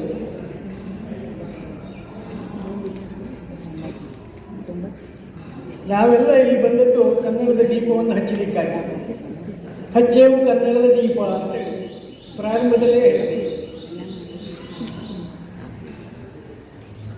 ಅಷ್ಟೇ ಸಾಕಾಗ್ತದೆ. ಮತ್ತು ದೊಡ್ಡ ದೊಡ್ಡ ಭಾಷಣ ಮಾಡಿದ್ರೆ ಮಾಡಲಿಕ್ಕೆ ಬರ್ತದೆ, ಮಾಡುವ ಅವಶ್ಯಕತೆ ಇಲ್ಲ. ಮಹಿಳೆಯರು ಈ ಸಾಹಿತ್ಯ ಸಮ್ಮೇಳನವನ್ನು ಪ್ರಾರಂಭಿಸಿದ್ದಾರೆ. ಅವರೆಲ್ಲರಿಗೂ ನಾನು ಧನ್ಯವಾದಗಳನ್ನು ಅರ್ಪಿಸ್ತೇನೆ. ಮಹಿಳೆಯರು ಒಂದು ತಾಯಿ, ನಮ್ಮೆಲ್ಲರಿಗೂ ತಾಯಿ. ನಮ್ಮ ತಾಯಿ ನಮಗೆ ಗೌರವ ಮತ್ತು ವಂದನೆಗೆ ಮೊಟ್ಟ ಮೊದಲಿನ ಅವಶ್ಯಕ ಅರ್ಹರು. ಇಡೀ ಪ್ರಪಂಚದ ಸಾಹಿತ್ಯಕ್ಕೆ ಸರಸ್ವತಿ ಮೊದಲೇ ಅರ್ಹತೆಯನ್ನು ಪಡೀತಾಳೆ. ಅವಳು ಇಲ್ಲವಾದರೆ ನಮಗೆ ಸಾಹಿತ್ಯವೂ ಇಲ್ಲ, ಏನೂ ಇಲ್ಲ. ಬ್ರಹ್ಮನಿಂದ ಮೊಟ್ಟ ಮೊದಲನೇದಾಗಿ ಸ್ತುತಿಗೈಯಲ್ಪಟ್ಟಂತಹ ದೇವತೆಯೇ ಸರಸ್ವತಿ. ಅದರಿಂದಲೇ ಮುಂದೆ ಸಾಹಿತ್ಯ, ವೇದ ಇತ್ಯಾದಿಗಳಿಂದ ಪ್ರಾರಂಭವಾದದ್ದು. ಅದಕ್ಕಾಗಿ ಮೊಟ್ಟ ಮೊದಲನೇದಾಗಿ ನಾನು ಮಹಿಳೆಯರಿಗೆ ವಂದನೆಗಳನ್ನು ಅರ್ಪಿಸ್ತೇನೆ, ಅವರಿಗೆ ಅಭಿನಂದನೆಗಳನ್ನು ಅರ್ಪಿಸ್ತೇನೆ. ಈ ಸಾಹಿತ್ಯ ಸಮ್ಮೇಳನವನ್ನು ನಿಮಗೆ ಎಷ್ಟು ಅಭಿನಂದನೆಗಳನ್ನು ಸಲ್ಲಿಸಿದ್ರು ಕಡಿಮೆನೇ. ನಮ್ಮ ಸಾಹಿತ್ಯದ ಶಂಖವನ್ನು ಊದಲಿಕ್ಕೆ ಅವಶ್ಯಕತೆ ಇದ್ದರೂ ಅದನ್ನು ಊದಲಿಕ್ಕೆ ಇಲ್ಲಿ ಅವಕಾಶವಿಲ್ಲ. ನಾನು ಅನೇಕ ಪುಸ್ತಕಗಳನ್ನು ಬರೆದಿದ್ದೇನೆ. ಅವೆಲ್ಲವುಗಳಿಗಿಂತಲೂ ಹೆಚ್ಚಿಗೆ ಪ್ರಶಸ್ತವಾದಂತಹ ಪುಸ್ತಕ ಅಂತಂದರೆ ನನ್ನ ರಾಮಾಯಣ ಮತ್ತು ಮಹಾಭಾರತಗಳು. ಅಖಿಲ ಕರ್ನಾಟಕ ಜ್ಞಾನದೀಪ ಸಾಹಿತ್ಯ ಪರಿಷತ್ ಉತ್ತರ ಕನ್ನಡದ ಪ್ರಥಮ ಸಾಹಿತ್ಯ ಸಮ್ಮೇಳನ 2025ರ ಸರ್ವಾಧ್ಯಕ್ಷರಾಗಿರುವ ಡಾಕ್ಟರ್ ವಿಜಯಲಕ್ಷ್ಮಿ ಮೇಡಮ್ ಅವರಿಗೆ ವಂದನೆಗಳನ್ನು ತಿಳಿಸುತ್ತಾ, ಹಾಗೆ ಇಂದಿನ ಸಾಹಿತ್ಯ ಸಮಾರಂಭದಲ್ಲಿ ಸಾಹಿತ್ಯ ವೇದಿಕೆಯನ್ನು ಅಲಂಕರಿಸಿದ ಪ್ರತಿಯೊಬ್ಬ ಸಾಹಿತ್ಯ ಗಣ್ಯರಿಗೂ ಕೂಡ ನನ್ನ ನಮನಗಳು. ಹಾಗೂ ಇಂದಿನ ಈ ಕಾರ್ಯಕ್ರಮದಲ್ಲಿ ಉಪಸ್ಥಿತರಿರುವಂಥ ನನ್ನ ಎಲ್ಲ ಆತ್ಮೀಯ ಸಾಹಿತ್ಯ ಬಂಧುಗಳಿಗೆ ನನ್ನ ನಮನಗಳು. ನಿನ್ನೆ ಮಾರ್ಚ್ 8 ಅಂತಾರಾಷ್ಟ್ರೀಯ ಮಹಿಳಾ ದಿನಾಚರಣೆ ನಾವೆಲ್ಲ ಆಚರಿಸಿದ್ದೀವಿ. ಆದರೂ ಕೂಡ ಇನ್ನೊಮ್ಮೆ ಇಲ್ಲಿ ನೆರೆದಿದ್ದಂಥ ಎಲ್ಲ ನನ್ನ ಆತ್ಮೀಯ ಸಹೋದರಿಯರಿಗೆ ಅಂತಾರಾಷ್ಟ್ರೀಯ ಮಹಿಳಾ ದಿನಾಚರಣೆಯ ಶುಭಾಶಯಗಳನ್ನು ಹೇಳ್ತಾ, ಸ್ತ್ರೀ ಎಂದರೆ ಶಕ್ತಿ ಸ್ವರೂಪಿಣಿ ಅಂತ ಹೇಳ್ತೇವೆ. ಅಂದರೆ ದುರ್ಗೆಯೂ ಅವಳೆ, ಹಾಗೆ ಸರಸ್ವತಿಯೂ ಅವಳೆ, ಲಕ್ಷ್ಮಿಯೂ ಅವಳೆ ಅಂತ ನಾವು ಅವಳನ್ನು ಶಕ್ತಿ ಸ್ವರೂಪಿಣಿಯಾಗಿ ಬಿಂಬಿಸ್ತೇವೆ. ನನಗೆ ಈ ಆಹ್ವಾನ ಪತ್ರಿಕೆಯನ್ನು ನನ್ನ ಅಖಿಲ ಕರ್ನಾಟಕ ಜ್ಞಾನದೀಪ ಸಾಹಿತ್ಯ ಪರಿಷತ್ ಉತ್ತರ ಕನ್ನಡ ಜಿಲ್ಲೆಯ ಸಂಸ್ಥಾಪಕ ಅಧ್ಯಕ್ಷರು ಕೂಡ ಮಹಿಳೆಯರೇ, ಹಾಗೂ ಜಿಲ್ಲಾಧ್ಯಕ್ಷರು ಕೂಡ ಮಹಿಳೆಯರೇ. ಆಲ್ಮೋಸ್ಟ್ ಇಲ್ಲಿರುವ ಎಲ್ಲ ಪದಾಧಿಕಾರಿಗಳು ಕೂಡ ಮಹಿಳೆಯರೇ ಇದ್ದಾರೆ. ಈ ಒಂದು ಶಕ್ತಿಗಳು ಸೇರಿ ಶಕ್ತಿ ಸ್ವರೂಪಿಣಿಯಾಗಿ ಕಾರ್ಯಕ್ರಮವನ್ನು ಆಯೋಜನೆ ಮಾಡಿದ್ದಾರೆ.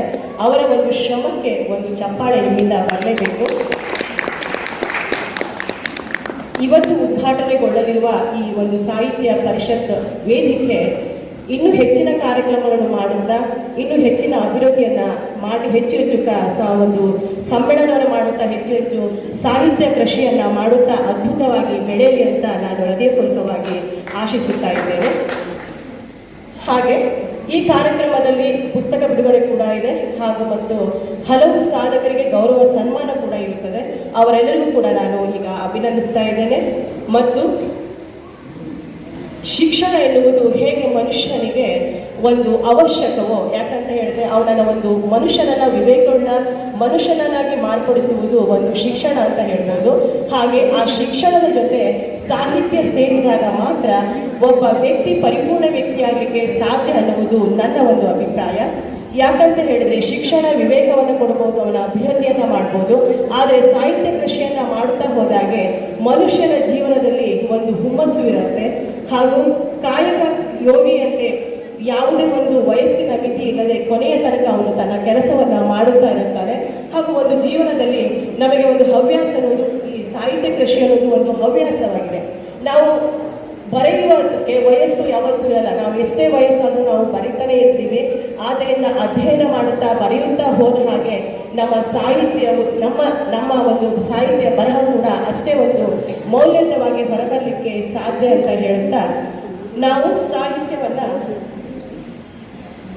ಕನ್ನಡ ಸಾಹಿತ್ಯವನ್ನ ನಾವೆಲ್ಲ ಕೂಡ ಕನ್ನಡ ಸಾಹಿತ್ಯವನ್ನ ಬೆಳೆಸುತ್ತಾ ಯುವ ಪೀಳಿಗೆಗೆ ಕನ್ನಡ ಸಾಹಿತ್ಯದ ಬಗ್ಗೆ ಅರಿವನ್ನು ಮೂಡುತ್ತಾ ಬರದಿರುವವರನ್ನು ಕೂಡ ನಾವು ಸಾಹಿತ್ಯ ಕ್ಷೇತ್ರಕ್ಕೆ ಅವರನ್ನ ಆಧಾರದಿಂದ ಬರಮಾಡಿಕೊಳ್ಳುತ್ತಾ ತಾಯಿ ಕನ್ನಡಾಂಬೆಯ ಒಂದು ಸೇವೆಯನ್ನ ನಾವೆಲ್ಲ ಕೂಡ ಭಕ್ತಿಯಿಂದ ಪ್ರೀತಿಯಿಂದ ಮಾಡೋಣ ಅಂತ ಹೇಳ್ತಾ, ಹಾಗೆ ತಾಯಿ ಕನ್ನಡವನ್ನ ತೇರನ ನಾವೆಲ್ಲ ಕೂಡ ಗೌರವದಿಂದ ಅಷ್ಟೇ ಪ್ರೀತಿಯಿಂದ ನಾವೆಲ್ಲರೂ ಕೂಡ ಎಳೆಯೋಣ ಅಂತ ಹೇಳ್ತಾ, ಯಾಕಂತ ಹೇಳಿದ್ರೆ ಯಾವುದೇ ಒಂದು ಸಾಹಿತ್ಯ ಸಮ್ಮೇಳನ ಇರ್ಬೋದು, ಯಾವುದೇ ಒಂದು ಸಾಹಿತ್ಯ ಒಂದು ಕಾರ್ಯಕ್ರಮ ಇರ್ಬೋದು, ಯಾರೋ ಒಬ್ಬರಿಂದ ಮಾಡಲಿಕ್ಕೆ ಸಾಧ್ಯ ಇಲ್ಲ.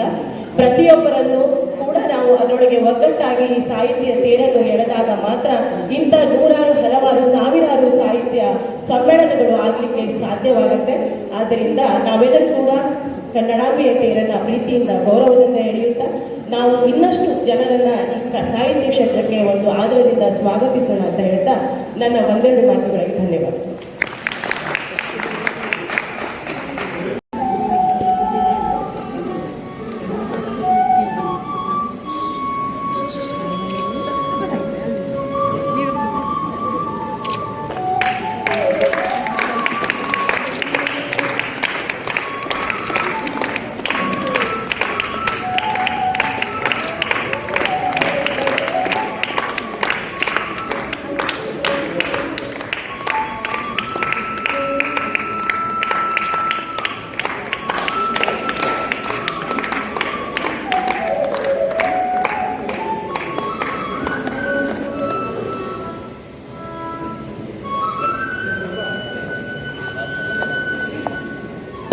ಡಾಕ್ಟರ್ ಸುರೇಶ್ ಮಲ್ಲಾಡ ಇಂದಿನ ಕಾರ್ಯಕ್ರಮದ ಉದ್ಘಾಟಕರು. ನೃತ್ಯಗೈದ ಕುಮಾರಿಗೆ ಗೌರವ, ವೇದಿಕೆಯಲ್ಲಿ ಗೌರವ ಹೊಂದುವುದೇ ಒಂದು ಗೌರವ. ಈ ಸಮ್ಮೇಳನದಲ್ಲಿ ಪ್ರಥಮ ಸಾಹಿತ್ಯ ಸಮ್ಮೇಳನದಲ್ಲಿ ಗೌರವಗೊಳ್ಳುತ್ತಿರುವ ಮಹನೀಯರಿಗೆ ಎಲ್ಲರ ಚಪ್ಪಾಳಿಯೊಂದಿಗೆ ಒಂದು ಅಭಿನಂದನೆಯನ್ನ ಸಲ್ಲಿಸೋದು.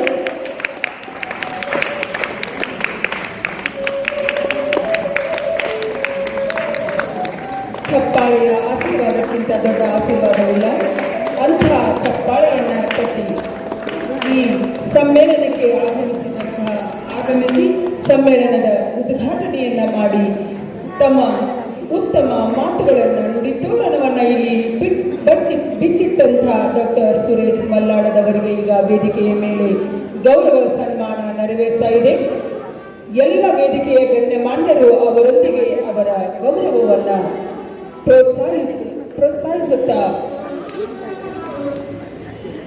ಕೀರ್ತಿ ಪ್ರತಿಭೆಗಳಿಗೆ ಗೌರವ ಸದಾ ಇರುತ್ತದೆ ಎಂದು ಹೇಳುತ್ತಾ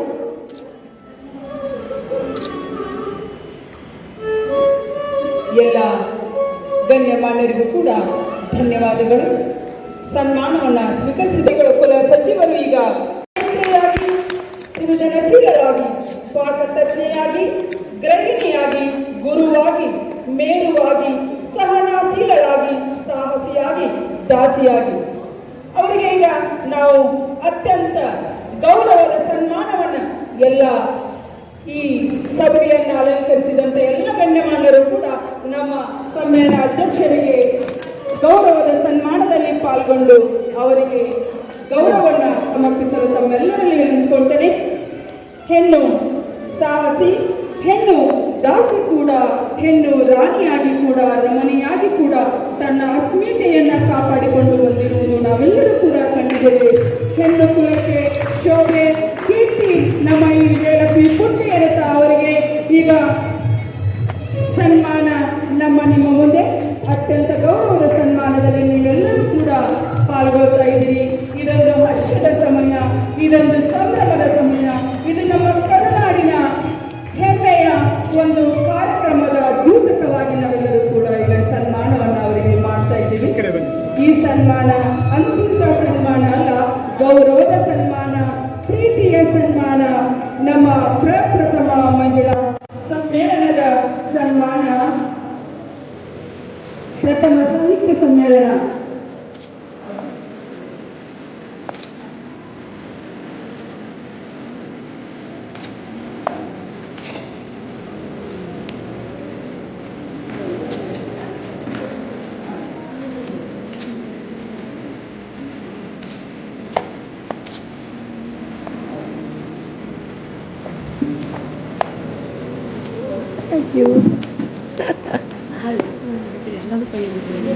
ನಮ್ಮ ಭಾರತ ಸಾಹಿತ್ಯ ಲೋಕದ ದಿಗ್ಗಜರಾಗಿ ಮೇಲೆ ಗೋಚರ ಇದೆಯಲ್ಲ, ಆ ದಿವ್ಯವಾದಂಥ ಚೇತನಕ್ಕೆ ಮೊಟ್ಟ ಮೊದಲು ಅನಂತ ಪ್ರಣಾಮ.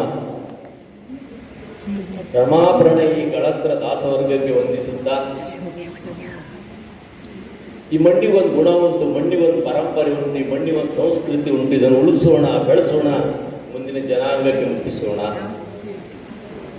ಭಾರತ ಮಾತೆಯ ಶ್ರೇಷ್ಠ ಕುವರಿ ಕರ್ನಾಟಕ ಮಾತೆ. ಯಾಕೆ ಶ್ರೇಷ್ಠಳು? ಎಲ್ಲ ಶ್ರೇಷ್ಠ ವಸ್ತುಗಳನ್ನು ತನ್ನ ಒಡಲಲ್ಲಿಟ್ಟುಕೊಂಡಿದ್ದ. ಭಾಷೆ ಕನ್ನಡ ಭಾಷೆ, ಇದು ಗಂಡು ಭಾಷೆ. ಎಲ್ಲ ಶ್ರೇಷ್ಠ ವಸ್ತುಗಳನ್ನು ತನ್ನ ಒಡಲಲ್ಲಿಟ್ಟುಕೊಂಡಿದ್ದಾಳೆ ಕರ್ನಾಟಕ ಮಾತೆ. ಹಾಗಾಗಿ ಅವಳು ಶ್ರೇಷ್ಠಳು. ಯಾವುದು ಶ್ರೇಷ್ಠ? ಮರಗಳಲ್ಲಿ ಶ್ರೇಷ್ಠವಾದ ಶ್ರೀಗಂಧ ಅದಿರೋದು ಕರ್ನಾಟಕದಲ್ಲಿ. ಪ್ರಾಣಿಗಳಲ್ಲಿ ಶ್ರೇಷ್ಠವಾದ ಮೃಗರಾಜ ಸಿಂಹ ಅದು ವಾಸ ಮಾಡುವ ಕರ್ನಾಟಕದಲ್ಲಿ. ಪಕ್ಷಿಗಳಲ್ಲಿ ಶ್ರೇಷ್ಠವಾದ ರಾಷ್ಟ್ರಪಕ್ಷಿ ಮಯೂರ ಅದು ವಾಸ ಮಾಡುವ ಕರ್ನಾಟಕದಲ್ಲಿ. ಇಲ್ಲಿಲ್ಲದ ಶಿಲ್ಪವಿಲ್ಲ, ಇಲ್ಲಿ ಕಲ್ಲೆ ನುಡಿಯುವುದಲ್ಲ ರನ್ನ ಪಂಪ ಹರಿಹರ ರಾಘವಾಂಗ ಕವಿಗಳ ಸೋಮ ಭೀಮ ಚಾಮಕವರ ರಾಷ್ಟ್ರಕೂಟ ಅರಸರ ಡಾಕ್ಟರ್ ಗೋವಿಂದ ಪೈಗಳು ರಾಷ್ಟ್ರಕವಿಗಳು ಜನಮನಕ್ಕೆ ಮಾರ್ಗದರ್ಶನ ಮಾಡಿದ್ದಾರೆ. ಇಲ್ಲಿಂದ ಒಂದೊಂದು ಕಲ್ಲು ಸಹ ತನ್ನದಾದ ವಿಶೇಷತೆಯನ್ನು ವರ್ಣಿಸುತ್ತದೆ. ಶಿಲ್ಪಗಳಲ್ಲಿ ಶ್ರೇಷ್ಠವಾದದ್ದು ಕರ್ನಾಟಕದ ಶಿಲ್ಪ, ಸಂಗೀತದಲ್ಲಿ ಶ್ರೇಷ್ಠವಾದದ್ದು ಕರ್ನಾಟಕ ಸಂಗೀತ, ಎಲ್ಲ ಶ್ರೇಷ್ಠ ವಸ್ತುಗಳ ಆಗರ ಕರ್ನಾಟಕ. ಹಾಗಾಗಿ ಕರ್ನಾಟಕದ ಸಾಹಿತ್ಯ, ಕನ್ನಡ ಭಾಷೆ ಇದು ಗಂಡು ಭಾಷೆ. ಬೇಲೂರಿನ ವಿಜಯನಾರಾಯಣ, ತಲಕಾಡಿನ ಕೀರ್ತಿನಾರಾಯಣ, ಮೇಲುಕೋಟೆ ಚಲವನಾರಾಯಣ, ಕೈವಾರದ ಅಮರನಾರಾಯಣ, ಗದುವಿನ ವೀರನಾರಾಯಣರೆಂಬ ಪಂಚನಾರಾಯಣರ ದರ್ಶನ ಪರಮಪಾವನ ಎಂಬುದಾಗಿ ಕೊಂಡಾಡಿದ ದಾಸಶ್ರೇಷ್ಠ ಪುರಂದರ ಕನಕರ ನಾಡು ಕರ್ನಾಟಕ. ವೇದಬ್ರಹ್ಮ ತಿರುಪತಿ ತಿಮ್ಮಪ್ಪ, ನಾದಬ್ರಹ್ಮ ಪಂಢರಿನಾಥ, ಅನ್ನಬ್ರಹ್ಮ ಉಡುಪಿ ಕೃಷ್ಣ, ಬ್ರಹ್ಮತ್ರಯರ ಕ್ಷೇತ್ರ ಕರ್ನಾಟಕ. ಕೇರಳದ ಕಾಲಟಿಯಲ್ಲಿ ಜನಿಸಿದಂಥ ಆಚಾರ್ಯ ಶಂಕರರು ಕರ್ನಾಟಕದ ಶೃಂಗೇರಿಯನ್ನ ಕಾರ್ಯಕ್ಷೇತ್ರವಾಗಿಸಿ ಸಾಹಿತ್ಯಕ್ಕೆ ಪ್ರಧಾನ ದೇವತೆಯಾದ ಶಾರದೆಯನ್ನು ಅರ್ಚಿಸಿ ಅದ್ವೈತಕ್ಕೆ ಆ ಕ್ಷೇತ್ರವನ್ನು ಆಯ್ಕೆ ಮಾಡಿಕೊಂಡ್ರೆ, ಮಧ್ವಾಚಾರ್ಯರು ಕೃಷ್ಣನನ್ನ ಆರಾಧನೆ ಆಗಿಸಿಕೊಂಡು ದ್ವೈತ ಪ್ರಚಾರಕ್ಕೆ ಉಡುಪಿಯನ್ನು ಆಯ್ಕೆ ಮಾಡಿಕೊಂಡ್ರೆ, ಮೇಲುಕೋಟೆ ಚಲವನಾರಾಯಣನ ಆರಾಧ್ಯ ದೈವವಾಗಿಸಿಕೊಂಡು ವಿಶಿಷ್ಟಾದ್ವೈತ ತತ್ವ ಪ್ರಚಾರಕ್ಕೋಸ್ಕರವಾಗಿ ಆಚಾರ್ಯರ ಕ್ಷೇತ್ರ ಕರ್ನಾಟಕ, ಬಸವಣ್ಣನವರ ಕ್ಷೇತ್ರ ಕರ್ನಾಟಕ, ಅಕ್ಕಮಹಾದೇವಿಯವರ ಕ್ಷೇತ್ರ ಕರ್ನಾಟಕ, ಎಲ್ಲ ಶ್ರೇಷ್ಠ ವಸ್ತುಗಳ ಆಗರ ಕರ್ನಾಟಕ. ವೇದಬ್ರಹ್ಮ ತಿರುಪತಿ ತಿಮ್ಮಪ್ಪನು ಕನ್ನಡಿಗನೇ, ಪಂಡರಿನಾಥನು ಕನ್ನಡಿಗನೇ. ದಾಸರಿ ಏನ್ ಆಧಾರ? ಕಾವೇರಿಯಿಂದ ಗೋದಾವರಿಯವರೆಗೆ ಮೆರೆದಿಪ್ಪ ನಾಡು ನಮ್ಮ ಕನ್ನಡ ನಾಡು ಅಂತ ನಮ್ಮ ಪಾಠಕ್ಕಿಂತ ಹಿಂದೆ ಮುಂಬೈ ಕರ್ನಾಟಕದಲ್ಲಿ. ಈಗ ಕಾವೇರಿ ಗಲಾಟೆ ತಿಮ್ಮಪ್ಪ ಆ ಕಡೆ ಹಾಕೊಂಡ, ಮರಾಠಿ ಗಲಾಟೆಯಲ್ಲಿ ಪಾಂಡುರಂಗ ಈ ಕಡೆ ಸೇರ್ಕೊಂಡ, ಈ ಉಳಿದವ ಒಬ್ಬನೇ ಅನ್ನಬ್ರಹ್ಮ ಉಡುಪಿ ಕೃಷ್ಣ ಮಾತ್ರ ಅಲ್ವೇ. ಬ್ರಹ್ಮತ್ರಯರ ಕ್ಷೇತ್ರ ಕರ್ನಾಟಕ, ಆಚಾರ್ಯತ್ರಯರ ಕ್ಷೇತ್ರ ಕರ್ನಾಟಕ, ಪಂಚನಾರಾಯಣನ ಕ್ಷೇತ್ರ ಕರ್ನಾಟಕ, ಎಲ್ಲ ಶ್ರೇಷ್ಠ ವಸ್ತುಗಳ ಆಗರ ಕರ್ನಾಟಕ. ಅಷ್ಟೇ ಅಲ್ಲ, ನಾವು ಕನ್ನಡದ ಮಂದಿ ಬಹಳ ಬುದ್ಧಿವಂತ. ನಾವು ಅಖಂಡ ಭಾರತ 4-6 ಸಾರಿ ಸಂಚಾರ ಮಾಡಿದ್ವಿ. ದೊಡ್ಡ ದೊಡ್ಡ ಭೂಪಾಲ್ ಬಿಲಾಯಿತ ಮನುಷ್ಯ ಸೃಷ್ಟಿಯ ದೊಡ್ಡ ದೊಡ್ಡ ಕೇಂದ್ರದ ಹುದ್ದೆ, ಅಧಿಕಾರಿ ಹುದ್ದೆ ನಮ್ಮ ಕರ್ನಾಟಕದ. ಆಗ ಕನ್ನಡದ ಮಂದಿ ಬಹಳ ಬುದ್ಧಿವಂತರು. ಆದ್ರೆ ಬುದ್ಧಿವಂತರೊಂದು ದೋಷವೂ ಉಂಟು. ಬುದ್ಧಿವಂತರು ಯಾವಾಗಲೂ ಒಂದ್ ಕಡೆ ಸೇರೋದಿಲ್ಲ. ಯಾಕೆ? ಅವರು ಬುದ್ಧಿವಂತರಾದ್ದೇ ಕಾರಣ ಅಲ್ವೇ. ಇಂಥ ವ್ಯವಸ್ಥೆ ಉಂಟು. ಅಂತಹ ಶ್ರೇಷ್ಠ ವಸ್ತುಗಳು ನಮ್ಮಲ್ಲಿ ಇರೋಣ. ಕನ್ನಡ ಭಾಷೆ ಗಂಡು ಭಾಷೆ. ಆದರೆ ನಮ್ಮ ಕನ್ನಡದ ಮಕ್ಕಳಿಗೆ ಇವತ್ತು ಅಪ್ಪ ಅಮ್ಮ ಹೇಳಿ ಬರೋದಿಲ್ಲ ಕನ್ನಡ. ಡ್ಯಾಡಿ ಮಮ್ಮಿ ಕಾಕು ಕುಕ್ಕಿ ಹೋಗ್ಬಿಡ್ತಾರೆ. ಡ್ಯಾಡಿ ಅಂದ್ರೆ ಲ್ಯಾಟಿನ್ ಭಾಷೆ ಕತ್ತೆ ಅಂತ ಆಗ್ತದೆ. ಒಂದೊಂದು ಭಾಷೆಯಲ್ಲಿ ಒಂದೊಂದು ಶಬ್ದಕ್ಕೆ ಒಂದೊಂದು ಅರ್ಥ ಇದೆ. ಮಮ್ಮಿ ಅಂದ್ರೆ ಇತಿಹಾಸ ಓದಿದವರಿಗೆಲ್ಲ ಗೊತ್ತು. ಈಜಿಪ್ಟದಲ್ಲಿ ಹೆಣ ಹುಳೋ ಪೆಟ್ಟಿಗೆ ಮಮ್ಮಿ ಅಂತ ಅಲ್ವೇ. ನಮ್ಮ ಅಮ್ಮನ ಮಮ್ಮಿ ಮಾಡಿದ್ದೀವಿ, ಅಪ್ಪನ ಡ್ಯಾಡಿ ಮಾಡಿದ್ದೀವಿ. ಯಾವ ಸಾಹಿತ್ಯ ಮಾಡ್ತೀವಿ ಅಲ್ವೇ. ಒಳ್ಳೊಳ್ಳೆ ಚಿಂತನೆಗಳೆಲ್ಲ ನಮ್ಮಿಂದ ಸಾಕಷ್ಟು ದೂರ ಹೋಗಿವೆ. ಈ ಸಾಹಿತ್ಯ ಉಳಿದಿರೋದು ಒಂದೇ, ಅದು ನಾನಿರೋದು ನಿನಗಾಗಿ, ನೀನಿರೋದು ನನಗಾಗಿ. ನೋಡಿ, ಎಲ್ಲ 60 ದಾಟಿದವರೇ ಸಾಹಿತ್ಯ ಕ್ಷೇತ್ರದಲ್ಲಿ ದುಡಿತಾ ಇದ್ದಾರೆ. ಎಲ್ಲಾದ್ರೂ 20 ತರುಣರು ಏನಾದ್ರು ಬಂದ್ರೆ ಮನೆ ಬಾಗಿಲಾಕಿ ಬರ್ಬೇಕಂತ ಕರ್ಕೊಂಡ್ಬಂದ ಕಾಣ್ಬೋದು ಹೋಗ್ಬೇಕು. ಏನ್ ಬೆಳವಣಿಗೆ ಕೊಡೋಣ ಮುಂದಿನ ಪೀಳಿಗೆಗೆ ಅಲ್ವೇ. ಅಪ್ಪ ಅಮ್ಮ ಹೇಳಿ ಬರೋದಿಲ್ಲ, ಡ್ಯಾಡಿ ಮಮ್ಮಿ. ಇನ್ನು ಬೆಂಗಳೂರು ಬಂದ ಭಾಷೆ, ಬೆಂಗಳೂರು ಕಡೆ ಎಲ್ಲ ಬಿಚ್ಚಿ ಹೇಳ್ಬೇಕಂತೇನಿಲ್ಲ, ಮಮ್ಮಿ ಅಂತ ಬಿಚ್ಚಿ ಹೇಳ್ಬೇಕಂತೆ. ಮಮ್ ಅಂದ್ರೆ ಸಾಕು ಅಂದ್ರೆ ದೊಡ್ಡ ಹೇಳೋದಾದ್ರೆ ಮ್ಯಾಕ್ಸಿಮಮ್, ಚಿಕ್ಕ ಹೇಳೋದಾದ್ರೆ ಮಿನಿಮಮ್. ಒಟ್ಟೊಳಗೆ ನಮ್ಮ ಸಾಹಿತ್ಯ ಪೂರೈಸ್ತೀವಿ. ನಮ್ಗೊಂದು ಭವ್ಯ ಸಂಸ್ಕೃತಿ ಉಂಟು. ಇದನ್ನು ಉಳಿಸೋಣ, ಬೆಳೆಸೋಣ, ಮುಂದಿನ ಜನಾಂಗಕ್ಕೆ ಮುಟ್ಟಿಸೋಣ ಅಂತ ಮಾತೇರೇ ಎಲ್ಲ ಸೇರಿ ಸಂಘಟನೆ ಮಾಡ್ತಾರೆ. ಯಾಕಂದ್ರೆ ಈ ಗೃಹಲಕ್ಷ್ಮಿ, ಗೃಹಜ್ಯೋತಿ ಎಲ್ಲ ಅವರಿಗೆ ಇರೋದಕ್ಕೆ ನಾವು ಹೇಗೆ ಮುಂದೆ ಸಂಘಟನೆ ಮಾಡ್ಲಿಕ್ಕೆ ಆಗ್ತದೆ ಅಲ್ವೇ. ಈಗೆಲ್ಲ ಜವಾಬ್ದಾರಿ ಅವರಿಗೆ ಕೊಟ್ಟಿದ್ದಾರೆ. ಅದೇ ಸಾಲದೆ ಅಂತೆ. ಆದ್ದರಿಂದ ಎಲ್ಲರೂ ಸಹ ಆ ಸಂಕೀರ್ತನೆಯಲ್ಲಿ ಭಾಗವಹಿಸುತ್ತಾ ಮುಂದಿನ ಕೈಂಕರ್ಯಕ್ಕೆ ಅವಕಾಶ ಮಾಡಿ. ಗೋವಿಂದ ಜೈ ಜೈ ಗೋಪಾಲ ಜೈ ಜೈ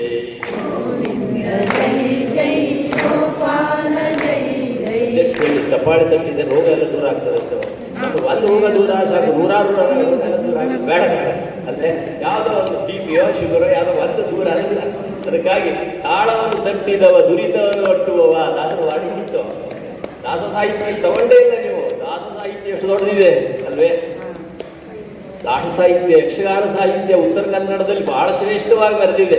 ಇವೆಲ್ಲವೂ ನಮ್ಮಿಂದ ಸಾಕಷ್ಟು ದೂರ ಹೋಗ್ತಾ ಇವೆ ಅಂತ. ಅದಕ್ಕಾಗಿ ಮನದಲ್ಲಿ ಮನೆಯಲ್ಲಿ 4,75,000 ಕೃತಿಯನ್ನು ಮಾಡಿ ಪುರಂದರ ವಿಠಲ ನಾಮಾಂಕಿತದಿಂದ ಮನೆಯನ್ನು ತಟ್ಟಿ ಅಲ್ವೇ ಏಳಿ ಎದ್ದೇಳಿ ಜಾಗೃತರಾಗಿ ಅಂತ ಇಂತಹ ಸಾಹಿತ್ಯಗಳು ಮನೆ ಮುಟ್ಟುವಂತಾಗಲಿ. ವಚನ ಸಾಹಿತ್ಯ, ಜಾನಪದ ಸಾಹಿತ್ಯ, ದಾಸ ಸಾಹಿತ್ಯ, ಶರಣ ಸಾಹಿತ್ಯ, ಯಕ್ಷ ಸಾಹಿತ್ಯ ಇವೆಲ್ಲವೂ ಸಹ ಯಾವ ರೀತಿ ಮನೆ ಮುಟ್ಟಿ ಲೋಕದ ಡೊಂಕನ್ನು ದೂರವಾಗಿಸಿ ಜನವನ್ನು ಆದರ್ಶವನ್ನು ಕೊಟ್ಟಂತಹ ವ್ಯವಸ್ಥೆ ಇದೆ ಉತ್ತರ ಕರ್ನಾಟಕದಲ್ಲಿ. ಹಾಗಾಗಿ ನಮ್ಮ ಗುರುಗಳು ಹೇಳ್ತಿದ್ರು, ನಿಮ್ಮ ಉತ್ತರ ಕರ್ನಾಟಕದಲ್ಲಿ ಸಾಹಿತ್ಯದ ವೈಭವ ಸದಾ ಮೆರೆಯುತ್ತಾ ಇದೆ. ಹಾಗಾಗಿ ನಾವೆಲ್ಲ ಇಲ್ಲಿ ಹೆಚ್ಚಿಗೆ ಬೆಳೆದಿದ್ದೇವೆ ಅಂತ ನಮ್ಮ ಗುರುಗಳಾದ ಬದಲಿಗೆ ಅಚ್ಯುತದಾಸ್ ಹೇಳ್ತಿದ್ರು. ಅದೇ ರೀತಿ ಇಲ್ಲಿ ಪ್ರಥಮವಾದಂಥ ಸಾಹಿತ್ಯ ಸಮ್ಮೇಳನಕ್ಕೆ ಆಯ್ಕೆ ಮಾಡಿಕೊಂಡ್ರೋ ಏನೋ ಮಾತೆಯರು. ಹಾಗೆ ಅಂಥ ಒಂದು ಅವಕಾಶ ಇನ್ನು ಹೆಚ್ಚಿನ ಮುಂದಿನ ಪೀಳಿಗೆಗೂ ಸಿಗಲಿ ಅಂತ ಪ್ರಾರ್ಥನೆ ಮಾಡ್ತಾ, ಕರತಾಡನದಿಂದ ಒಂದು ನಾಮಸ್ಮರಣೆ ಎಲ್ಲರ ಮನಸ್ಸನ್ನು ಪರಿವರ್ತನೆಯಾಗಿಸಿ. ಯಾಕಂದ್ರೆ ಬಹಳ ಸಾಹಿತ್ಯ ಬರೆದು ನಾವು ಸಂಘ ನಾಮಸ್ಮರಣೆ ಇದ್ದರೆ ಇನ್ನೂ ವಿಶೇಷ ಇರ್ತದೆ. ಅದಕ್ಕಾಗಿ ಗೋವಿಂದ ಜೈ ಜೈ ಗೋಪಾಲ ಜೈ ಜೈ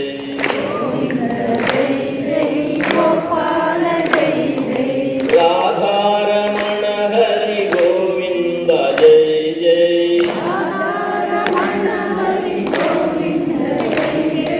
ಗೋವಿಂದ ಜೈ ಜೈ ಗೋಪಾಲ ಜೈ ಜೈ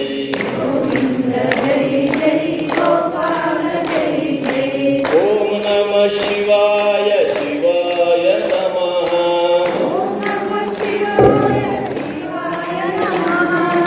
ಓಂ ನಮ ಶಿವಾಯ ಭವಾಯ ನಮಃ ಜಗಜ್ಜನನಿ ಮಾರಿಕಾಂಬಾ ಮಹಾಮಾತಾ ಕೀ ಜೈ, ಸನಾತನ ಧರ್ಮ ಕೀ ಜೈ. ಒಂದೇ ನುಡಿಯಲ್ಲಿ ನಮ್ಮ ಎಲ್ಲ ಕೊಟ್ಟರು. ಪೂರ್ಣ ರಾಮಾಯಣ ನಮ್ಮ ಶಿರ್ಸಿಯಲ್ಲಿ ಸಾಹಿತ್ಯ ಕೊಟ್ಟಿದ್ದು ನಾವು ಅದನ್ನು ಓದಿದ್ವಿ. 800 ಪುಟದ ಸಾಹಿತ್ಯವನ್ನು ಒಂದೇ ಸೆಕೆಂಡ್ ಮೇಲೆ ಅದನ್ನು ಪೂರೈಸಿ ಇವತ್ತಿನ ಸಾಹಿತ್ಯ ಕೈಂಕರ್ಯಕ್ಕೆ ನಮ್ಮ ಅವಕಾಶದನ್ನು ಧನ್ಯತೆಯನ್ನು ಸಮರ್ಪಣೆ ಮಾಡ್ತೀವಿ. ರಾಮಾಯಣ, ಸಂಪೂರ್ಣ ರಾಮಾಯಣ ಇವತ್ತು ಕೇಳಲಿಕ್ಕೆ ಪುರುಸೊತ್ತಿಲ್ಲ ಮಂದಿಗೆ ಅಲ್ವೇ? ಏನು ಕೆಲಸ ಏನಿಲ್ಲರಿ, ಪುರುಸೊತ್ತಿಲ್ಲ ಇಷ್ಟೇ ಅಲ್ವೇ? ಹಾಗಾಗಿ 1 ಸೆಕೆಂಡಿನ ರಾಮಾಯಣ. ದಶರಥನ ಕಂದ, ಅಯೋಧ್ಯೆಗೆ ಬಂದ, ರಾವಣನ ಕೊಂದ, ಸೀತೆಯ ತಂದ, ಆಂಜನೇಯ ವರದ ಗೋವಿಂದ, ಇಡೀ ರಾಮಾಯಣ ಮುಗಿದಳು. ಧನ್ಯವಾದ.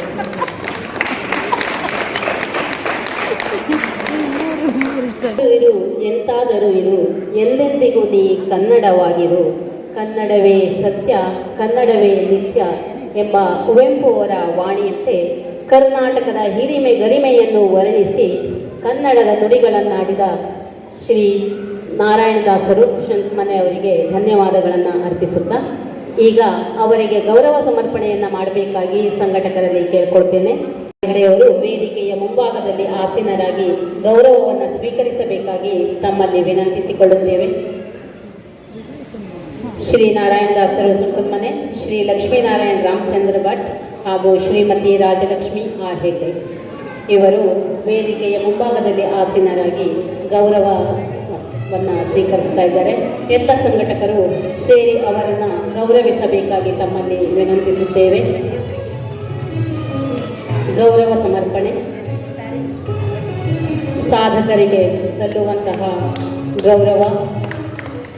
ಅಖಿಲ ಕರ್ನಾಟಕ ಜ್ಞಾನದೀಪ ಸಾಹಿತ್ಯ ಪರಿಷತ್ ಉತ್ತರ ಕನ್ನಡದ ಪ್ರಥಮ ಸಾಹಿತ್ಯ ಸಮ್ಮೇಳನದಲ್ಲಿ ನಡೆಸುತ್ತಿರುವಂತಹ ಗೌರವ ಸಮರ್ಪಣೆ ಕಾರ್ಯಕ್ರಮದಲ್ಲಿ ನಾವೆಲ್ಲರೂ ಭಾಗಿಯಾಗಿದ್ದೇವೆ.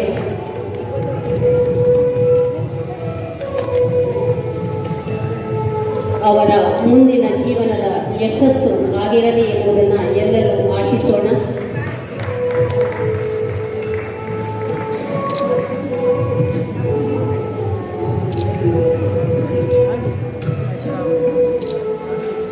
ಕಲ್ಲು ಕಲ್ಲಿನಲ್ಲಿ ಕೇಳುತ್ತಿದೆ ಕನ್ನಡ ನುಡಿ, ಕನ್ನಡ ನುಡಿ. ವೈಭವದ ಕಾರ್ಯಕ್ರಮ ಹೇಳುತ್ತಿದೆ ಕನ್ನಡ ನುಡಿ, ಕನ್ನಡ ನುಡಿ. ಕೇಳಿರಿ ನೀವು ಇಂದು, ಅನ್ನಿರಿ ಅಪ್ಪ ಅಮ್ಮ ಎಂದು, ಕನ್ನಡವೇ ಚಿನ್ನವನ್ನು, ಕನ್ನಡವೇ ಚಿನ್ನವನ್ನು ಅಂಥೇಳಿ ತುಂಬಾ ಸುಂದರವಾಗಿ ಕನ್ನಡದಲ್ಲಿ ನಾವು ಅಪ್ಪ ಅಮ್ಮ ಎಂದು ಕರಿಬೇಕೆಂಬ ಸಂದೇಶವನ್ನ ಹೇಳಿದಂತ ಶ್ರೀ ನಾರಾಯಣ್ ದಾಸರಿಗೆ ಈಗ ಸನ್ಮಾನ, ಗೌರವದ ಸನ್ಮಾನ ನಮ್ಮ ಅಖಿಲ ಕರ್ನಾಟಕ ಜ್ಞಾನದೀಪ ಸಾಹಿತ್ಯ ಪರಿಷತ್ ಉತ್ತರ ಕನ್ನಡ ಇವರ ವತಿಯಿಂದ ಸಾಂಪ್ರದಾಯಿಕ ವರ್ತನೆಯಿಂದ ಸದಾ ಅವರು ಕಾರ್ಯತತ್ಪರತೆಯಲ್ಲಿ ಮೆರಿತಾ ಇರ್ತಾರೆ. ಅವರಂಥವರು ನಮ್ಮ ಕರುನಾಡಿಗೆ, ಈ ಕನ್ನಡ ಸಾಹಿತ್ಯಕ್ಕೆ, ಕನ್ನಡ ಭೂಮಿಗೆ ಬೇಕೇ ಬೇಕು ಅನ್ನುವಂತಹ ಒಂದು ಪ್ರತಿಭೆಯನ್ನು ಉಳ್ಳಂತಹ ನಮ್ಮ ಅಂಗಡಿ ಅವರಿಗೆ ಈಗ ಸನ್ಮಾನ ಎಲ್ಲ ಗಣ್ಯಮಾನ್ಯರಿಂದ ಸುಂದರವಾದಂತಹ ಕಾರ್ಯಕ್ರಮ, ಸುಂದರವಾದಂತಹ ಅಧ್ಯಕ್ಷರು ಶ್ರೀಮತಿ ಸುಮಂಗಳ ಹೆಗಡೆ ಜಿಲ್ಲಾ ಉಪಾಧ್ಯಕ್ಷರು, ಶ್ರೀಮತಿ ಲತಾ ಹೆಗಡೆ ಜಿಲ್ಲಾ ಪ್ರಧಾನ ಕಾರ್ಯದರ್ಶಿಗಳು, ಶ್ರೀಮತಿ ಕುಸುಮಾ ಹೆಗಡೆ ಜಿಲ್ಲಾ ಸಹ ಕಾರ್ಯದರ್ಶಿಗಳು, ಹೆಸರನ್ನು ಕರೆದಂತಹ ಎಲ್ಲ ಮಹನೀಯರು ವೇದಿಕೆಗೆ ಆಗಮಿಸಬೇಕು. ಶ್ರೀಮತಿ ವಿಮಲಾ ಭಾಗವತ್ ಜಿಲ್ಲಾ ಸಂಘಟನಾ ಕಾರ್ಯದರ್ಶಿ, ಶ್ರೀಮತಿ ಸರೋಜಿನಿ ಹೆಗಡೆ ಜಿಲ್ಲಾ ಸಲಹಾ ಸಮಿತಿ ಅಧ್ಯಕ್ಷರು, ಶ್ರೀ ಅತ್ಯುನ್ನತ ಮಟ್ಟಕ್ಕೆ ಕರೆದೊಯ್ಯುವ ಒಂದು ಮಹಿಳಾ ಶಕ್ತಿ ಇಲ್ಲಿ ನಮಗೆ ಕಾಣ್ತಾ ಇದೆ. ಅವರನ್ನ ಅತ್ಯಂತ ಪ್ರೀತಿ ಹಾಗೂ ಗೌರವದಿಂದ ಸನ್ಮಾನ ಪತ್ರವನ್ನು ನೀಡುವುದರ ಮೂಲಕ ಅವರನ್ನ ಗೌರವದಿಂದ ಸನ್ಮಾನಿಸೋಣ.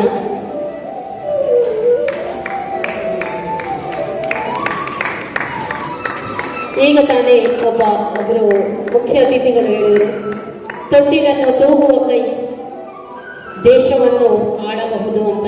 ಹಾಗೆಯೇ ಈ ಸಾಹಿತ್ಯ ಕ್ಷೇತ್ರದಲ್ಲಿಯೂ ಕೂಡ ಮಹಿಳೆಯರ ಮೇಲುಗೈಯನ್ನ ನಾವೀಗ ಕಾಣ್ತಾ ಇದ್ದೇವೆ. ಮಹಿಳೆಯರ ಒಂದು ಸಂಘಟನೆಯ ಮೂಲಕ ಈ ಸಾಹಿತ್ಯ ಕ್ಷೇತ್ರ, ನಮ್ಮ ಕನ್ನಡ ನಾಡು, ಕನ್ನಡ ನುಡಿ ಉತ್ತುಂಗಕ್ಕೇರಲಿ ಎನ್ನುವ ಆಶಯವನ್ನ ನಾವು ವ್ಯಕ್ತಪಡಿಸ್ತಾ ಇದ್ದೇವೆ.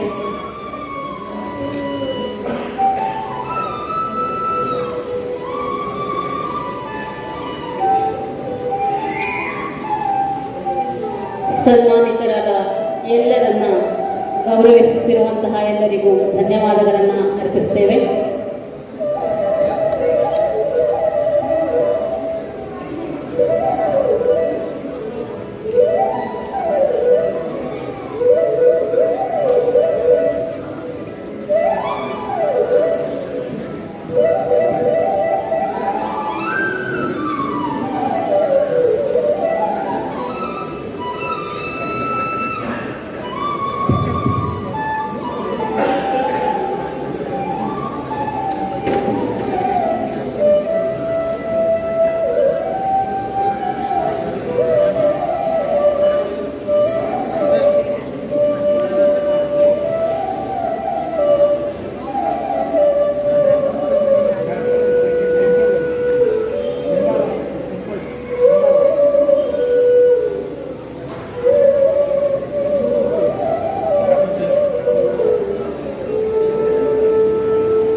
ಈ ಪುಸ್ತಕವು ಇಂದು ಲೋಕಾರ್ಪಣೆಗೊಳ್ಳಲಿದ್ದು, ಈ ಪುಸ್ತಕ ಬಿಡುಗಡೆ ಕಾರ್ಯಕ್ರಮವನ್ನು ನಡೆಸಿಕೊಡಬೇಕೆಂದು ಡಾಕ್ಟರ್ ಕೊಳಚಪ್ಪೆ ಗೋವಿಂದ್ ಭಟ್, ಸಾಹಿತ್ಯ ಪರಿಚಾರಕರು, ಮಂಗಳೂರು ಅವರಲ್ಲಿ ಕೇಳಿಕೊಳ್ಳುತ್ತಿದ್ದೇವೆ.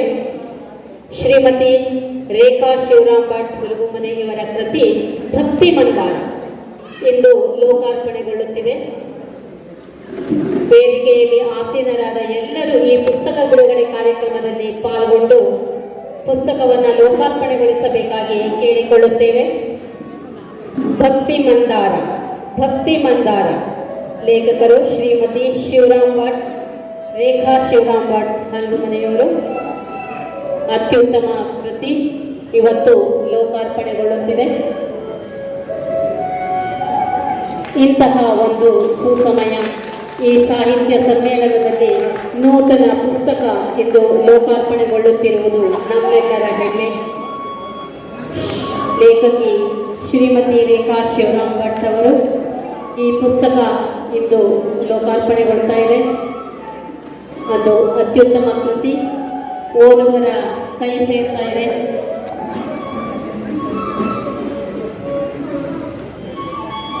ಈ ಪುಸ್ತಕ ಎಲ್ಲರ ಓದುಗರ ಒಂದು ಮೆಚ್ಚುಗೆಯನ್ನು ಗಳಿಸಲಿ ಎಂದು ಆಶಿಸುತ್ತೇವೆ.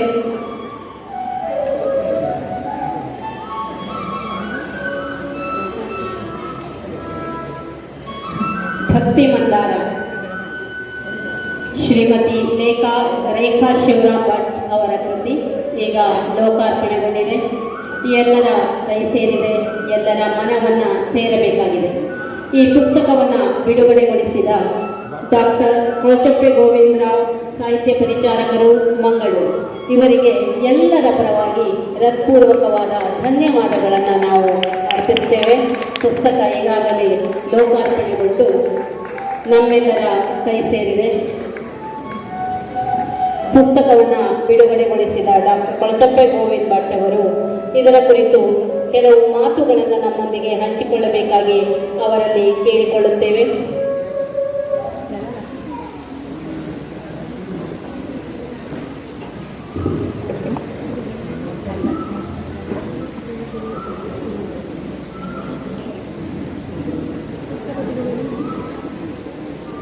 ವೇದಿಕೆಯ ಮೇಲಿರುವಂಥ ಎಲ್ಲ ಗಣ್ಯರಿಗೂ ವಂದಿಸುತ್ತಾ, ಸಾಹಿತ್ಯ ಆಸಕ್ತರಾಗಿ ಬಂದು ಈ ಕಾರ್ಯಕ್ರಮವನ್ನು ದರ್ಶಿಸುತ್ತಿರುವ ಎದುರುಗಡೆ ಕೂತ ಎಲ್ಲ ಸಭಾಸದರಿಗೂ ವಂದಿಸುತ್ತಾ, ಈ ಕಾರ್ಯಕ್ರಮಕ್ಕೆ ನನ್ನ ಆಹ್ವಾನಿಸಿ ಪುಸ್ತಕ ಬಿಡುಗಡೆಯ ಸನ್ಮಾನವನ್ನು ಕೊಟ್ಟಂತಹ ರೇಖಾ ಶಿವರಾಮ್ ಭಟ್ ಅವರಿಗೆ ವಿಶೇಷವಾಗಿ ಅಭಿನಂದಿಸ್ತಾ, ಈ ಪುಸ್ತಕದ ಬಗ್ಗೆ ಮತ್ತು ಸಾಮಾನ್ಯವಾಗಿ ಸಾಹಿತ್ಯದ ಬಗ್ಗೆ 4 ಮಾತುಗಳನ್ನು ಹೇಳಿ ನನ್ನ ಮಾತನ್ನು ಮುಗಿಸ್ತೇನೆ. ಭಕ್ತಿ ಪ್ರತಿಯೊಬ್ಬ ಮನುಷ್ಯನಲ್ಲಿ ಹುಟ್ಟುವಂತಹ ಒಂದು ಭಾವ. ಅದಕ್ಕೆ ಯಾವುದೇ ಸಾಹಿತ್ಯದ ಪ್ರಕಾರ ಅಗತ್ಯ ಇಲ್ಲ.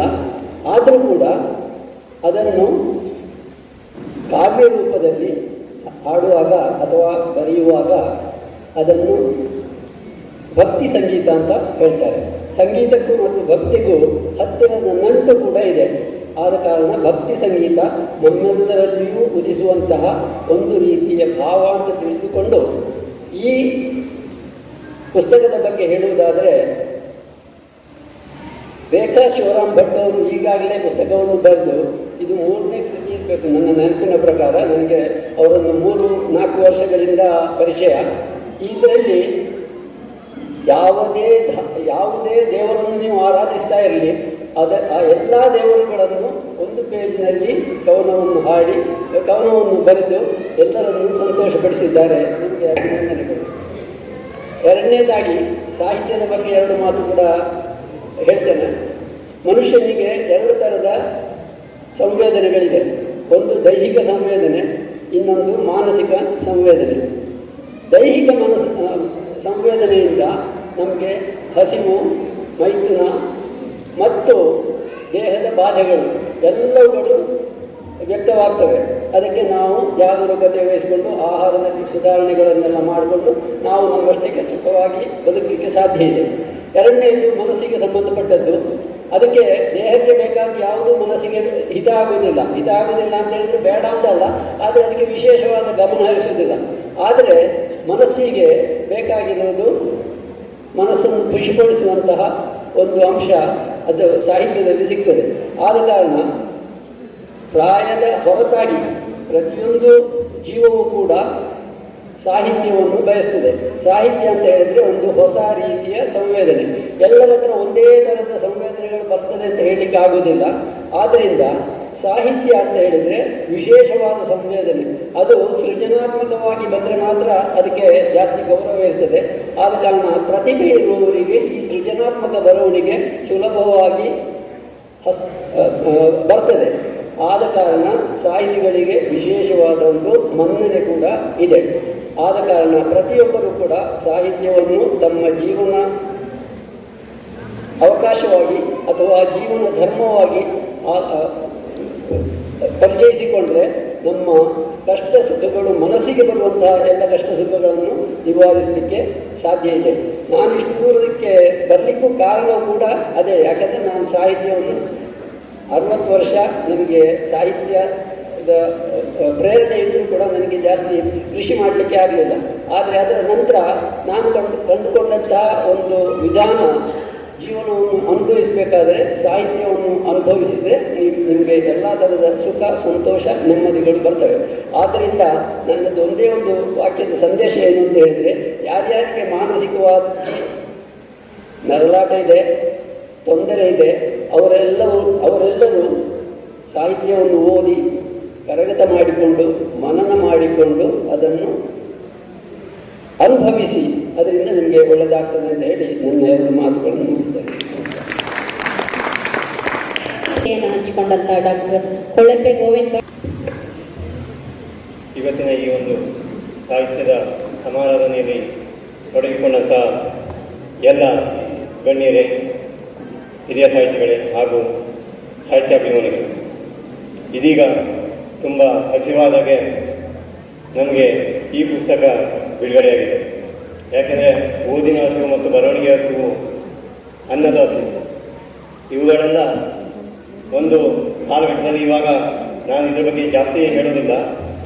ಯಾಕೆಂದರೆ ರೇಖಾ ಭಟ್ರವರು ವಿಶೇಷವಾಗಿ ಈ ಒಂದು ಶೀರ್ಷಿಕೆಯನ್ನೇ ಭಕ್ತಿ ಮಂದಾರ ಅಂತ ಇಟ್ಟಿದ್ದಾರೆ. ಬೆಳಗಿಂದ ಆರಾಧನೆಯಲ್ಲಿ ನಾವು ತೊಡ್ಕೊಂಡಿದ್ದೀವಿ. ನಮಗೆ ಎಷ್ಟು ದೇವತೆಗಳ ದರ್ಶನಗಳಾದವು. ಆ ದೃಷ್ಟಿಯೊಳಗಡೆ ಈ ಪುಸ್ತಕವೂ ಕೂಡ ಅಂಥ ಒಂದು ಸುಖವನ್ನು ಕೊಡುತ್ತೆ. ಯಾಕೆಂದರೆ 99 ಪುಟಗಳಿರುವಂತಹ, ಹಾಗೆ ಅತ್ಯಂತ ಭಕ್ತಿ ಪ್ರಧಾನವಾಗಿ ರಚಿಸುವಂಥ, ಸ್ತುತಿಸಿ ಮತ್ತು ಆರಾಧಿಸುವಂಥ ಒಂದು ವಿಶೇಷವಾಗಿ ಈ ಪುಸ್ತಕದ ಸಾಹಿತ್ಯ ಕೂಡ ಗೇಯತೆಯೊಂದಿಗೆ ನಮ್ಮನ್ನು ಗಮನ ಸೆಳೆಯುತ್ತೆ. ಇದಕ್ಕೆ ಶರ್ಮವರು ಶುಭಾರೈಕೆಗಳೊಂದಿಗೆ ನುಡಿಯನ್ನು ಬರೆದಿದ್ದಾರೆ. ಆವಾಗ ನೆನಪಾಗಿರೋದವರ ಭಜನಾ ಮಂಜರಿ 3 ತಲೆಮಾರು ದಾಟಿ 4ನೇ ತಲೆಮಾರಿಗೆ ಬರ್ತಾ ಇದೆ. ಹೀಗೆ ಒಂದು ಸಾಹಿತ್ಯದ ಪ್ರಕಾರ ಉಳಿಲಿಕ್ಕೆ ಸಹಿತ ಈ ಒಂದು ಮಂದಾರ ವಿಷಯ ಏನಿದೆ ಅದು ಸಹಾಯಕವಾಗಬಲ್ಲದು. ಯಾಕೆಂದರೆ ಅವರು ಬರಬೇಕಾಗಿದ್ರು ಹಾಗೆ ಭಕ್ತಿ ಭರವಸೆ ಹಾಗೆ ಬರೆಯೋದು. ರೇಖಾ ಭಟ್ರವರು ಕೂಡ ಸಾಹಿತ್ಯದ ಈ ಒಂದು ನಾವು ವಿಶೇಷವಾಗಿ ಗಮನಿಸಿದಾಗ, ಬರವಣಿಗೆಯನ್ನು ಗಮನಿಸಿದಾಗ ಅವರು ಕೂಡ ತಮ್ಮ ಮನಸ್ಸಿನಲ್ಲಿ ದೇವರನ್ನು ಪ್ರತಿಷ್ಠಾಪನೆಗೊಳಿಸಿಕೊಂಡು ಬರೆದ ಹಾಗೆ ಇದೆ. ಯಾಕೆಂದರೆ ಇವತ್ತು ನಮ್ಮ ಧ್ಯಾನಕ್ಕೆ ಮತ್ತು ಏಕಾಗ್ರತೆಗೆ ಅತ್ಯಂತ ಚಿಕ್ಕ ಸ್ಥಳವನ್ನು ಇಟ್ಕೊಂಡಿದ್ದೀವಿ. ಮನೆಯ ಬೇರೆ ಅಲಂಕಾರದ ಸ್ಥಾನವನ್ನು ದೊಡ್ಡದಾಗಿ ಮಾಡ್ಕೊಂಡಿದ್ದೀವಿ. ಆದರೆ ಇಂಥ ಒತ್ತಡಗಳ ನಡುವೆಯೂ ಕೂಡ ನಮ್ಮ ಗಣಪತಿ ಕಚ್ಚಿಬಾಲರು ಗೃಹಲಕ್ಷ್ಮಿಯಾಗಿ ಅವಳು ಒಂದು ಮನೆಯ ಸಂಸಾರವನ್ನು ನಡೆಸ್ಕೊಳ್ತಾ ಈ ರೀತಿಯ ಸಾಹಿತ್ಯದ ಕೃಷಿ ಮಾಡ್ತಾ ಇರೋದು ವಿಶೇಷ ಅಂತ ಹೇಳಿದ್ದಾರೆ. ಹಾಗೆ ಇದಕ್ಕೆ ಮುನ್ನುಡಿಯಾಗಿ ಆಶಯ ನುಡಿಗಳನ್ನು ನಮ್ಮ ಇಲ್ಲಿ ಈಗಾಗಲೇ ಉಪಸ್ಥಿತರಿದ್ದಾರೆ ಗಂಗಾಧರ ಓಮ ಆತ್ರೇಯವರು, ಡಾಕ್ಟರ್ ಗಂಗಾಧರರು ಕೂಡ ಅವರ ವಿಶೇಷತೆಗಳನ್ನು ಈ ಪುಸ್ತಕದ ಒಳಗಡೆ ಈ ಬರವಣಿಗೆ ವಿಶೇಷತೆಯನ್ನು ದಾಖಲಿಸಿದ್ದಾರೆ. ಒಟ್ಟಾರೆ ನನಗೆ ಕೆಲವೊಂದು ಅಂಶಗಳನ್ನು ನಿಮ್ಮ ಮುಂದೆ ಹೇಳಿ, ಇಲ್ಲಿ ಆರಂಭದಲ್ಲಿ ಶಾರದಾ ಸ್ತುತಿಯೊಂದಿಗೆ ಸುಮಾರು 9 ಸರಸ್ವತಿ ಆರಾಧನೆಯ ವಿಶೇಷವಾದಂತಹ ಒಂದು ಸಂಕೀರ್ತನೆಗಳನ್ನು ಇಲ್ಲಿ ದಾಖಲಿಸಿದ್ದಾರೆ. ಹಾಗೆ ಬೇಕಾಭಟ್ರವರು ಮುಂದೆ ಗಣೇಶ ಸ್ತುತಿಯನ್ನು ಸುಮಾರು 14ಕ್ಕೂ ಹೆಚ್ಚು ಗಣೇಶ ಸ್ತುತಿಯನ್ನು ಬರೆದರು. ಅಲ್ಲಿ ಗಣೇಶನಿಗೆ ಏನನ್ನ ಬೇಡ್ಕೊಳ್ತಾರೆ, ಶರಣಾಗತಿ ಒಳಗಡೆ ಏನೇನು ಕೇಳ್ಕೊಳ್ತಾರೆ ಅಂತಂದರೆ, ನಿನ್ನ ಗುಣ ನನಗೆ ಕರುಣಿಸು ದೇವರೇ, ನೀವೇ ನನ್ನನ್ನು ಕರುಣಿಸಿದೆಯಾ, ಹಾಗೆ ನಿನ್ನ ಗುಣವನ್ನು ಸಹಿತ ನನಗೆ ಕರುಣಿಸು ಅಂತ. ಹೇಗೆ ಕವಿಭಾವ ಹೇಗೆ ಬೇಡ್ಕೊಳ್ಳೋದು ನೋಡಿ. ಒಂದು ಭಜನೆ ಮೂಲಕ ನೀನು ನನ್ನನ್ನು ಹೇಗೆ ಕರುಣಿಸಿದೆಯಾ ಹಾಗೆ ನಿನ್ನೊಳಗಿನ ಗುಣವನ್ನು ಕರುಣಿಸುವ ಮೂಲಕ ಈ ಒಂದು ಬದುಕನ್ನು ನನಗೆ ಸಾರ್ಥಕಗೊಳಿಸುವಂತ. ಶ್ರೀಮತಿ ರೇಖಾ ಅವರದ್ದು ಕೃಷ್ಣನ್ ಬಗ್ಗೆ ಬರೆದಿರೋದಂತ ಒಂದು ಹಾಡನ್ನು ನಾನು ಆಯ್ಕೆ ಮಾಡ್ಕೊಂಡಿದ್ದೀನಿ. ಮತ್ತೆ ಬಂದಾನು ಮುರಳಿ ಮಾಧವ, ಮತ್ತೆ ಬಂದಾನು ಮುರಳಿ ಮಾಧವ, ಲೋಕ ಕಲ್ಯಾಣದ ಕಾರ್ಯವಗೈಯಲು, ಲೋಕ ಕಲ್ಯಾಣದ ಕಾರ್ಯವಗೈಯಲು ಮತ್ತೆ ಬಂದ ನಕ್ಷತ್ರ ದೇವ, ಮತ್ತೆ ಬಂದನು ಮುರಳಿ ಮಾಧವ, ಮತ್ತೆ ಬಂದನು ಮುರಳಿ ಮಾಧವ. ಕೊಡಮಡುವೆ ನಿನ್ನ ಪ್ರಾರ್ಥಿಸಿ ನಾನು, ಕೊಡಮಡುವೆ ನಿನ್ನ ಪ್ರಾರ್ಥಿಸಿ ನಾನು, ಹಂಬಲವೆನ್ನದು ಪರಿಗಣಿಸೋ, ಹಂಬಲವೆನ್ನದು ಪರಿಗಣಿಸೋ. ಭುವಿಯಲ್ಲಿ ನಿನ್ನನು ಸ್ತುತಿಸುತ್ತ ಹಾಡುವೆ, ಭುವಿಯಲ್ಲಿ ನಿನ್ನನು ಸ್ತುತಿಸುತ್ತ ಹಾಡುವೆ, ಹಣತೆಯ ಹಚ್ಚಿ ಬೆಳಕನು ಬೀರೋ, ಹಣತೆಯ ಹಚ್ಚಿ ಬೆಳಕನು ಬೀರೋ. ಮತ್ತೆ ಬಂದನು ಮುರಳಿ ಮಾಧವ, ಮತ್ತೆ ಬಂದನು ಮುರಳಿ ಮಾಧವ. ದಶಾವತಾರಿ ಪಂಚಾಯುಧಧಾರಿ, ದಶಾವತಾರಿ ಪಂಚಾಯುಧಧಾರಿ, ಪಾಲಸಾಗರ ಶಯನ ವಿಭೋ, ಪಾಲಸಾಗರ ಶಯನ ವಿಭೋ. ಬಾಳಲಿ ನೆಮ್ಮದಿ ನಿನ್ನಿಂದ ಮುಕುಂದ, ಬಾಳಲಿ ನೆಮ್ಮದಿ ನಿನ್ನಿಂದ ಮುಕುಂದ, ಜ್ಞಾನ ಚಕ್ಷು ಸರ್ವೋತ್ತಮ ಪ್ರಭುವೇ, ಮತ್ತೆ ಬಂದ ಮುರಳಿ ಮಾಧವ, ಮತ್ತೆ ಬಂದನು ಮುರಳಿ ಮಾಧವ.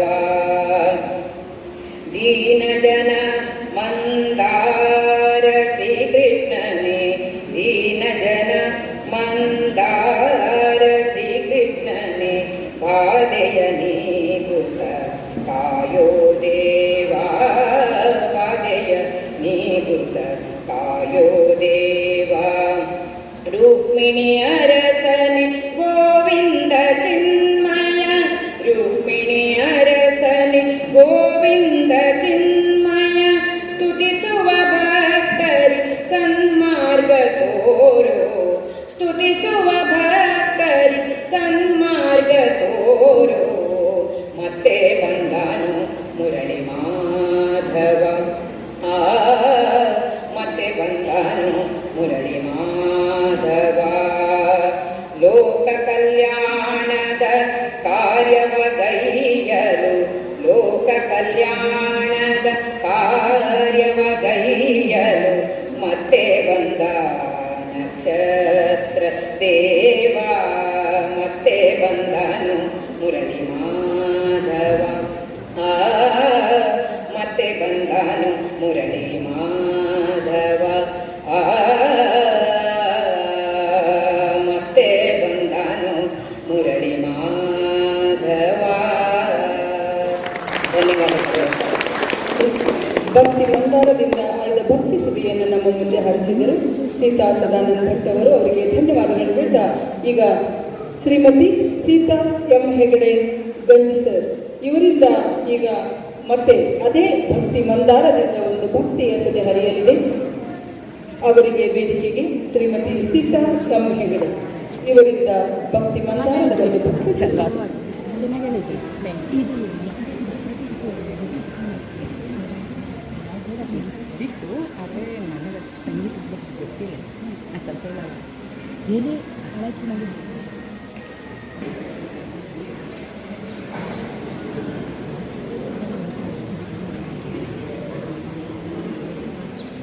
ಜಯ ಜಯ ಜಯ ಜಯ ಮಂಗಳದಾಯಕ ಲೋಕಾರಾಧಕ ನಮೋ ನಮಃ.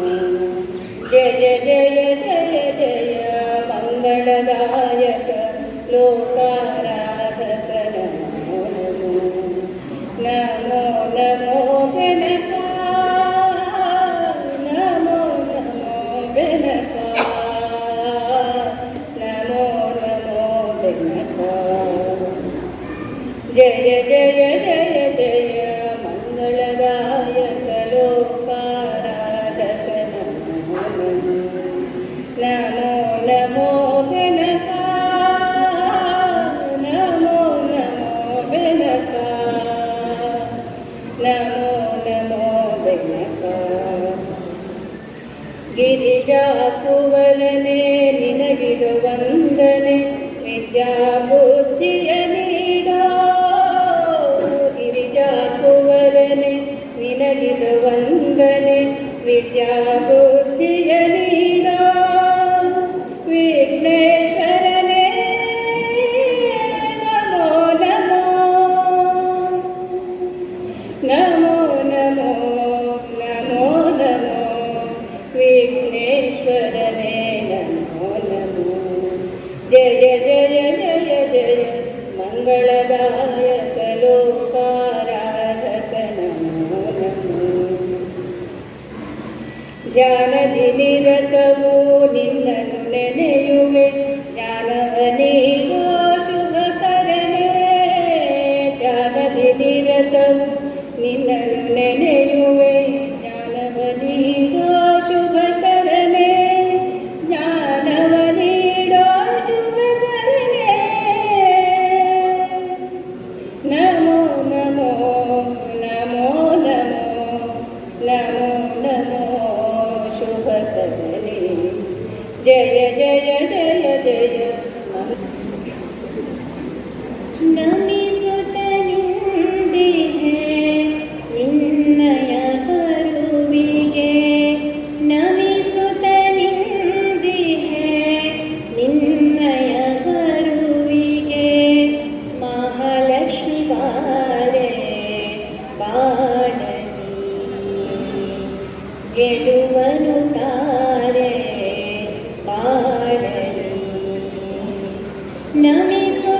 ನಮಿಸುತ್ತನಿಂದಿಹೆ ನಿನ್ನಯ ಕರುವಿಗೆ. ನಮಿಸುತ್ತನಿಂದಿಹೆ ನಿನ್ನಯ ಕರುವಿಗೆ. ಮಹಾಲಕ್ಷ್ಮಿ ಬಾರೆ ಬಾಳನಿ ಗೆಲುವನು ತಾರೆ ಬಾಳನಿ. ವಿಶ್ವರೂಪಿ ಸರ್ವಾಂತರ್ಯಾಮಿ ಶ್ರೀಲಕ್ಷ್ಮಿಯೇ. ವಿಶ್ವರೂಪಿ ಸರ್ವಾಂತರ್ಯಾಮಿ ಶ್ರೀಲಕ್ಷ್ಮಿಯೇ.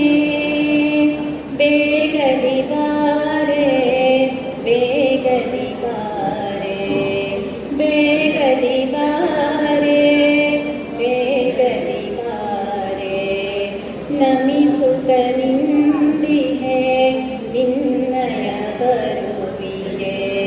ಮಹಾಲಕ್ಷ್ಮಿ ಬಾರೆ ಬಾಳನಿ ಪ್ರೇಮದಿಂದು ನಿನಗೆ ಆರತಿ ಮಾಡುವ ಭಾಗ್ಯವು ಸಿಕ್ಕಿದೆ ನನಗೆ.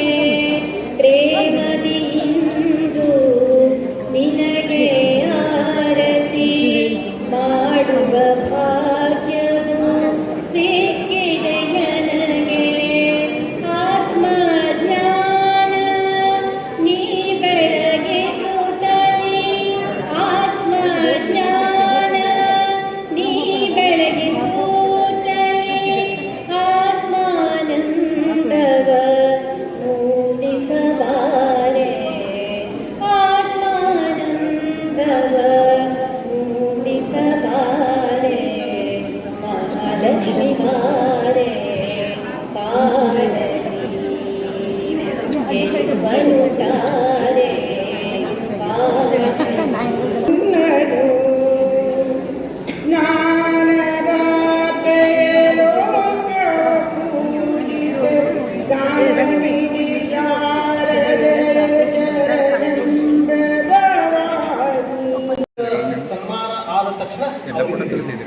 ದಯವಿಟ್ಟು ಸದಸ್ಯ ಇವರು ನಾಲ್ಕು ಅವರಿಗೆ.